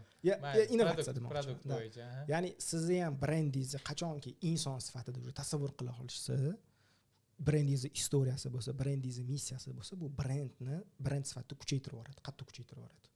Stiv Jobs ham по сути ideya sotganda, iPhone emas, ideya. Mana hozir yaqinda Daniel Presley degan odam, avtor knigi KPI degan kitob nimasi, avtori aytayotdi-da, то есть prezidentlarning keysini aytib beryapti. Как раз o'sha ideya даже именно o'sha vыборlarga ballotirovаться qilayotganda 30-yilda Roosevelt radio orqali ballotirovаться qilib, radioda aktivniy propaganda deydi, nima deydi o'sha olib borgan. Keyin Barack Obama 2008-yil ijtimoiy tarmoqlar endi boom bo'lganda ularni ishlatgan ekan. Donald Trump 2024-yil maksimalniy podkastlar sonida ishtirok etibdi. Farqi kichkinami kattami, umumiy 140 millionta prosmotr. Kamala Harris bilan agar solishtiradigan bo'lsa, Kamalada 1,5 million, 3 millionta prosmotr. То есть yer bilan osmon. Da, bu yerda именно biznes brendidan lichniy brendga o'tib ketdik. Boshqa mavzuga o'tib ketdik. Qanchalik именно lichniy brendning kuchliligi, qanchalik именно bozor qoidalari bilan birgalikda yurish. Bu yerda marketolog mana shu narsani aytib ketyapti-da. Qarang, zo'r. Nima bu yerda qo'shimcha qilib keta olaman. Bu ham aslida marketingga xod. Ko'p bizneslardagi muammo sizni miyangizdagi ma'lumot bilan mijozni miyasidagi ma'lumot har xil. Menga bitta o'sha yaxshi ko'radigan kesim doktor kelyapti-da, aytayapti. Men короче 30 yil tajribam bor. Mana shunaqa artistlarni davolayman, chet elda o'qiyman, Ispaniyada, Amerikada bilimimni oshiraman, 15-20 ming dollar tikaman, qiyin operatsiyalar qilaman, deyapti. Men aytaman, "Okey, mendan boshqa bu ma'lumotni kim biladi?" desam, "Bo'ldi, men tushundim", deyapti. Nimaga? O'zini miyasidagi ma'lumotni 1 millionta odam miyasiga solib qo'ya olsa, unda 1 yillik o'chirib bo'ladi. Mana shu Trump keysida ham men nima deya olaman? Trump o'zini ideyasini miyaga yozib qo'ya olgan, odamlarning miyasiga yozib qo'ya olgan. O'shani hisobiga u yutdi. Qaysi biznes zo'r yurib ketadi? Qaysi shaxsiy brend zo'r yurib ketadi? Qaysiki uni fikrlari bilan klientning fikrlari bir xil bo'lsa. Lekin 90% biznesda основательga sizni maytapingiz qanaqa desa, ota-ona bilan gaplashsa, ular har xil gap gapirayotgan bo'ladi. O'shani hisobiga yurmaydi. Da, bu yerda o'sha gapingizga qo'shimcha, то есть Trump shuni bildi-da, Trump bildi, то что hozir qanaqa tendensiya kutilayotgan ekan, men даже endi bizda endi boshlanyapti, hali ham reelsdamiz biz. No, Amerikada tam Zapadda ko'proq odamlar уже осознанный hayotga qadam qo'yayotganmish, uzun uzun kontentni potreblять qilishni boshlagani uchun mana shu podkast temalari rivojlanib ketibdi-da. То есть odam davay men o'zi jonga tegdi reels bo'yicha odam to'g'risida tasavvurga ega bo'lib qanaqadir adashib yurishim. Keyin men лучше всего o'sha reelsda ko'raydi, dальше podkastga sho'ng'iy, и dальше u odam to'g'risida interesatsiya qilib uni ochib boring. Shunaqa. Sen ham shuni bilgan holda, kстати, o'g'lini Baron degan o'g'li bor. Kriptovalyuta chiqarishdi, u butun oila bo'lib, shuning uchun butun oilasini o'zi otini bilaman. Kuchuklarini ham otini bilaman o'zi. O'sha Baron degan o'g'li 20 yoshli, bo'yi baland bolasi mana shu narsani aytibdi, Joe Roganning podkastida uchastik qilib yaxshigina rezultatlar beribdi-da o'sha podkast. Shuning uchun biz ham boshlavordik deydi. Shuning uchun biz ham boshlavordik. Bitta narsani aytib o'tmoqchiman, как раз hozir mana shu 21-asr muammolaridan bittasi, hozir даже Telegramda audio zapis eshitayotganda odamlar 1.5x qilib eshityapti. O'sha bitta podkast amerikanskiy Joe Rogannikini как раз ko'rdimki, o'sha yerda aytilyaptiki, to что X1 da eshitgan ma'qul. Nima sababdan? Sababi bitta. Miya tez informatsiya vоспринимать qilishni boshlaymi, SDV ga bo'lishi boshlaydi. Hozir ko'pchilikda SDV ga muammo. To что odamlar fokusi bitta narsada usholmaydi. Yo'lda ketayotganda даже именно ashula to'g'risi ham hozir aytyapti, to что насколько влияет miyaga. 2 minutlik ashula bo'lyapti hozir. 2 minutlik ashula. Qarang, mana bu audio ham tez bo'lishi, odam tezroq eshitmoqchi-da, to'g'rimi? Уже chidolmayapti tushunasizmi? Oxirigacha eshitmoqchiman, men qachon tugaydi bu audiosi deb. Bu narsa deyapti. lekin ko'pchilikda bor, men eshitganman, sizda bormi shunaqa narsa? Ochmaysiz Telegramni, bor. И вот как раз таки dindan keladigan bo'lsa, ashula eshitish mumkin emas degan joy bor-ku, muzika qanchalik влиять qiladi. Da, yomon shu line qilsa, vatanparvarlikni oshiradigan-da. Podkast masalasiga keladigan bo'lsa, mashinada men o'zim uchun challenge qildim. To'sh mashina ketayotganda endi men podkast eshitaman yoki audio knigalarni eshitaman. Haqiqatan boshqacha. O'zbekistonda probka bor, muammo bor. Turganimda emotsiyalar ketyapti. Muzika eshitayotgan, men har xil emotsiya, to dinamishni, to gruzli, to unaqa, to unaqa. Yana probka, asabiy. Dopamin yonib ketyapti, уже yo'lni o'zida kuyib ketyapti dopamin. Shuning uchun ofisga kelsangiz sochlaringiz bunaqa qiladi. Shuning uchun borib turaman, tarab turaman-da. 1 soat tarayli oynaga qarab. İşte oxiriga kelib energiyasi ko'payib ketdi. Qarang, men o'zida bu narsani, podkastlarni, kitob o'qimayman, eshitmayman. Chunki menda зрительный память, развитый, слуховой uncha emas. Shuning uchun qarang deysiz, eshiting demaysiz. Da. Menga shu narsani tobi anuni qarangda, o'sha Xpeng olganimda Xitoy mashinasini Malibuda yo'q edi. Maqtam ketishimga qarang. YouTube yo'q edi menda. Men Xpengimda bor edi YouTube. То есть menga уже produktni o'zi diktovat qilyapti. Yaxshi tomoniga diktovat qilib, ashula eshitib ketmayman-da, naborot YouTube eshitishni boshladim. Bilmayman nimaga qilib bog'lab bermoqchiman, просто gaplashyapmiz, to'g'rimi? Tak, menda yana savollar qolib ketdi, vaqtimiz ozgina qoldi. Hoji Akbar aka. Такой спорный вопросlar. То есть har bitta biznesda da aytdingizki, missiya bo'lishi kerak deb aytdingiz. Qisqa javoblar, maksimalni harakat qiling. 1 million omadmi yoki strategiya? 1 million omadmi yoki strategiyami? Strategiya. Uni qisqa bo'lishini o'ylayman. Okay.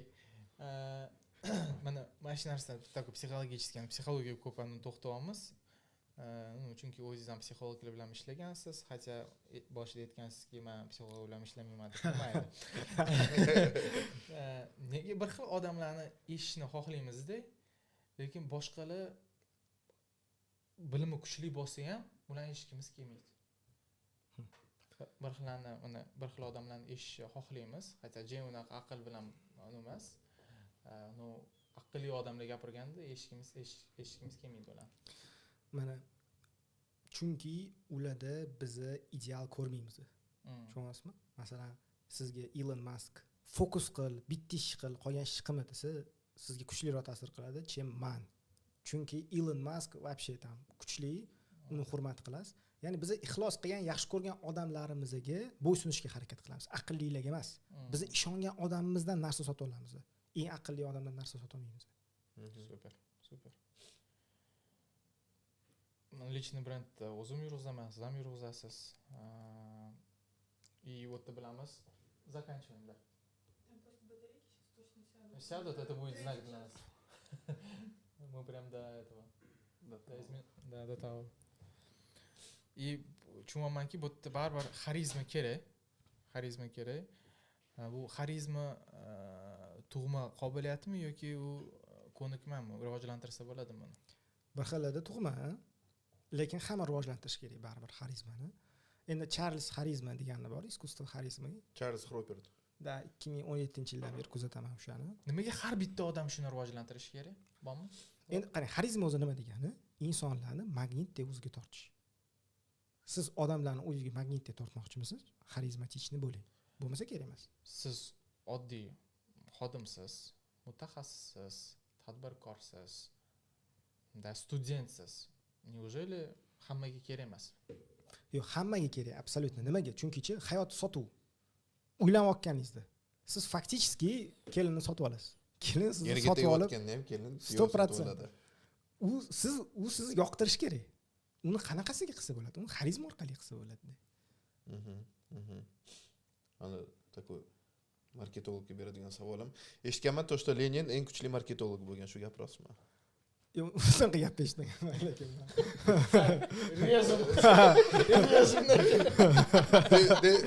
demak bu fakt emas. David Ogilvy degan inson o'tgan Amerikada eng kuchli marketolog deb shuni bilishadi. Lenin haqida bilmayman. Menga qaysidir marketolog aytganda, to, что Lenin eng kuchli marketologlardan bittasi bo'lgan. Chunki o'sha paytda plakatlar bor-ku, unga menga mana shunaqa rivojlantirish tipi. Nimaga unaqa deyishgan deb o'ylayman, sotsializm ideyasini sotganligi uchun, kommunizm ideyasini sotganligi uchun-da. Chunki bu ideya-da bu kommunizm, g'oya. O'shani sota olgan odamlarga. Demak, qilmaymiz. Qoldi. Shu kuni yonimga yosh parichka keldi. Yo'limiz to'xtashib qoldi. Jasur aka, sizni kuzatamiz. Kontentingiz yoqadi. Kapitalimiz bor. Shuni investitsiyaga kiritsak, investitsiya qilsak, bo'lsin aksiya bozoriga, kriptovalyuta bozoriga. Shunaqa qilganimiz ma'qulmi yoki qanaqadir bir kichkina oilaviy biznes ochganimiz ma'qulmi deb so'rashdi menda. Men javobim bo'ldi. Конечно же, bir qatdandir oqim kelib turadigan, pul kelib turadigan joy bo'lishi aniq sizda. Unaqa bo'ladigan bo'lsa, keyin qanaqadir miqdori sizdan unaqa ko'p vaqt talab qilmaydigan, misol uchun men uchun yarim soat vaqt talab qiladi. O'zimni soham investitsiya. Yarim soatingiz bo'lsa, уже keyin ajratib qilib ketaverasiz. Men birinchi narsa основа bo'lish kerak sizda deb javob berdim. Siz yoningizga mana shu parichka kelganda nima degan bo'lardingiz? Dakan xuddi shunaqa javob bergan bo'lardingiz, naverni. Yosh parichkalar, mana yosh parichkam endi biznes boshlayotganlar nimadan boshlasin? Bo'ldi, zo'r, men qarang. Yoshlarda bitta problema bor. Hamma narsani hozir xohlashadi. Masalan, men tezroq investor bo'lay, pul o'zi oqib kelaversin, men hech narsa ish qilmay, kayf qilib ko'chada dam olib yuray, chet elga chiqay, maza qilib yuray, pul o'zi oqib kelsin. Maqsad shu investor bo'lishdan. No, bu narsani заслужить qilish kerak. Ya'ni ular fakticheski doktoranturani o'qishmoqchi, hali maktabga bormasdan turib. To'g'ri, birinchi bo'lib siz aytganingizdek, o'zini biznesini qilib ko'rish kerak, kuyish kerak, ozgina 1-2 so'm pul topish kerak. Keyin уже pul topib, pulni saqlab qolish darajasiga kelgandan keyin investitsiya haqida gaplashsak bo'ladi. Ungacha u harakat qilib pul topishni boshlash kerak. Zo'r. Endi savolim, biznes ochmoqchi. Top emas, birinchi 3 ta qadam qanaqa? Birinchisi o'zi bilgan soha. Kamida 3 oy, 1 yil ishlab ko'rgan bo'lish kerak. 3 oy, 6 oy, 1 yil. Qancha ko'p ishlagan bo'lsa, shuncha yaxshi. Birinchisi. O'zi ishlab ko'rgan, o'ziga yoqadigan. Muhimmi yoqishi? Обязательно. Birinchisi ishlab ko'rgan, ikkinchisi yoqadigan. 3 sotuv bilan marketingni bilish kerak. Обязательно. Nimaga? Agar siz zo'r sotuvchi marketolog bo'lsangiz, sizga stanok olib kirish, biznes ochish shart emas. Masalan, Loft Mebel degan bitta o'quvchimiz bor. Loft Mebel degan profil ochgan, target yoqyapti, o'zini sexi yo'q, biron sexidan narsa sotib o'tiribdi. Internetda millionta unaqa keyslar bor. Qanaqa? Kiyim sotadi, bitta Instagram magazin ochib qo'ygan, kosmetika sotadi, boshqa. Marketing bilan sotuv bilgan odam hech qachon ko'chada qolib ketmaydi. Necha pul topadi shundan примерно? Har xil, 1000, 2000, 3000, 5000 gacha odamlar bor topadigan. To'g'ri, mashta berib chiqib ketmaydi, no zato hech qanaqa pul tikmayapsiz-da. Qora qozon qaynayapti, pul kelyapti. Okay. Bormi savollaringiz? Conclusion qilamiz. Bo'ldi. Menda bir oxirgi savol bor aka. 7 yil oldin o'zim yo'lim boshlagansiz menda deysiz. agar shu 7 yil oldingi Hoji Akbarovni ko'rganingizda qanaqa maslahatlar bergan bo'lardingiz? Да, u savol такой kontsovkaga такой dramatik ashula qo'yib yuborib qo'rasan. Undan oldin anu bitta savolim bor. Menda ham shu savol bor, menda o'qiding. Qarang, o'sha kuni gaplasha olmaydik degansa, bolalarimni tashadim, uydagilarimni tashadim, telefonimni tashadim, toqqa chiqib ketdim 6 kunga. Nima unaqa qildingiz? Detoks, emotsional detoks deb aytdingiz. Nima natija qanaqa bo'ldi? Zo'r, mana hammaga tavsiya beraman. Toqqa chiqib ketdim, telefonimni tashadim, hech kim bilan gaplashmadim, 6 kun shu ro'za tutdim, bitta o'zim shu yashadim, maza qildim. Birinchi o'rinda pul olib keldimi sizga? Rezultat qanaqa bo'ldi? Puldami? Rezultat yomon xotirjam bo'lib qoldim. Men juda voqma edim. Shu aytganingizdek 2x eshitardim, audiolarni, aniq pastdan voqma edim. Tinchlandim birinchisi. Ikkinchisi, o'zimni yaxshiroq kashf qildim. Misol uchun, men o'zi kimman, menga qanaqa xarakter, qanaqa insonlar menga to'g'ri keladi, qanaqa insonlar to'g'ri kelmaydi. Shular. Shu missiyamni topdim desa ham bo'ladi, masalan. Oldin ham bor edi bu missiya. No, men прям четко понял, что men shu именно shu narsa meni missiyamligini. Yoshligiga og'riqlar chiqib keldi deb. Shunaqa. U ham bo'ldi, misol uchun, именно travmalar bilan ishlayotganingiz, baribir eslaysiz-da, tamam, bunaqa bo'lgan. Bu bekorga bo'lmabdi, как travmalarga ham rahmat, chunki shu travmalarning hisobiga inson shaxs bo'lib yetishadi. Undan keyin ularni davolab qo'yish kerak. Shu payt aksirim keldi. Bo'ldi, zo'r. Berib qo'ying savolni. Ben sizdan ko'chmayman, просто kelamiz ham GPT ishlatamiz-da, brat. Shu Humoyinning savoliga bitta javob beraman. GPT ishlatibdi. Endi qarang, mana zo'r savol. Men ko'p o'ylaganman buni. Agar shu 10 yil orqaga qaytib qolganimda o'zimga nima maslahat bergan bo'lardim deyman. Oldin bunaqa savol bersangiz, menga balki 1 yil 2 yil oldin men prям juda ko'p narsa haqida gapirib bergan bo'lardim. Lekin hech narsa demagan bo'lardim deyman. Hozir shunaqa javob beraman. Nimaga? Chunki har bitta menga kelgan muammo oxir-oqibat hikmatli bo'lib menga foyda keltirdi. Masalan, agar bu biznesni qilib ko'rmaganimda yoki marketing qilmagan yoki nimadirni o'sha payt qilib ko'rmaganimda hozirgacha yetib kelmas edim. Shunga agar 10 yil oldingi Hoji Akbarni ko'rib qolsam, prosta harakat qil, bossanda hamma narsa o'xshaydi deb aytib qo'ygan bo'lardim, bo'ldi. Tak boshqa hech narsa demagan bo'lardim. Chunki har bitta sizni xatoyingiz bu hozirgi sizni kashf qiladigan narsa. zo'r. Lekin bitta narsani o'ylab qoldim. Sizlarga hech kim bu savolni bera olmaydi, sizlar ham o'zingizlarning javoblarini berib o'tinglar. Menda ham shu narsa, то есть o'zimda o'sha kunlik zametkamda установкаларim bor. Успех — это идти от поражения к поражению, не теряя энтузиазм. Энтузиазmni yo'qotmasdan, mag'lubiyatdan mag'lubiyatga uверенно qadam qo'yish. Zametkalar siz bilan ham bo'lishim. Humoyin. Yo, menda hozir mana travmalar haqida gapirdingiz, shu bolalikda bo'lgan qanaqadir momentlar manda ham Грустная muzika, белый фон. Manda ham bilmayman, 10 yoshimdan 11 yoshimda shunaqa bir situatsiya bo'lgan. Endi u payt tushib qolganda bilmayman. Undan yomon narsa bo'lishi mumkin emas deb o'ylaganman-da. В итоге именно o'sha situatsiya как раз таки bir plusga ishladi men uchun. Shuning uchun sizni javobingizga to'liq qo'shilaman. Zo'r, hamma narsa yaxshilikka. Xuddi shunaqa degan bo'lardim. O'zi mana tadbirkorda ham, или marketologda ham, odamda ham eng zo'r kачество bu hamma narsani yaxshilikka urish. Bizning e'tiqodimizda, bu musulmonlarning e'tiqodi, agar shunga hamma успешный biznesmenlar shunaqa xarakteri bor. Baxtiyor akani misol uchun xorijdan ham mana nima bo'lishidan qat'iy nazar, yaxshilikka. Agar bunaqa bo'lmasa, bundan yomonroq bo'lishi mumkin. Shunaqa. Ya'ni bunaqa xarakteringiz bo'lsa, bunaqa insonlar bilan ishlasa, to'g'risi odam maza qiladi-da. Agar hamma ayb sanda bo'ldi, bu mana problemalar возникать qiladigan bo'lsa, bunaqa insonlar bilan ishlamagan. Butun dunyo aybdor, lekin o'sha inson haq, to'g'rimi? Bunaqa insonlar bilan yaqin yurish kerak. Sразу qochish kerak. Bu уже первый колокольчик. Haqiqatdan mana shu narsani bitta narsani tushundim, siz aytgan fikrga, to что xato qilishdan qo'rqmaydigan eng zo'r men uchun mana shu insight. Nima sababdan? Xato qilishdan qo'rqib o'tirib odam strategiyalarni 1050 xil strategiya tuzishi mumkin, lekin hech qaysini qo'llamasligi mumkin amalda. Yana bitta zo'r insight qo'shib ketaymi? Qo'sh. Hamma sizni hayotingizda bo'layotgan narsaga o'z aybdorsiz. agar siz shu narsani miyangizga singdiradigan bo'lsangiz, hamma narsani kontrol qila olasiz.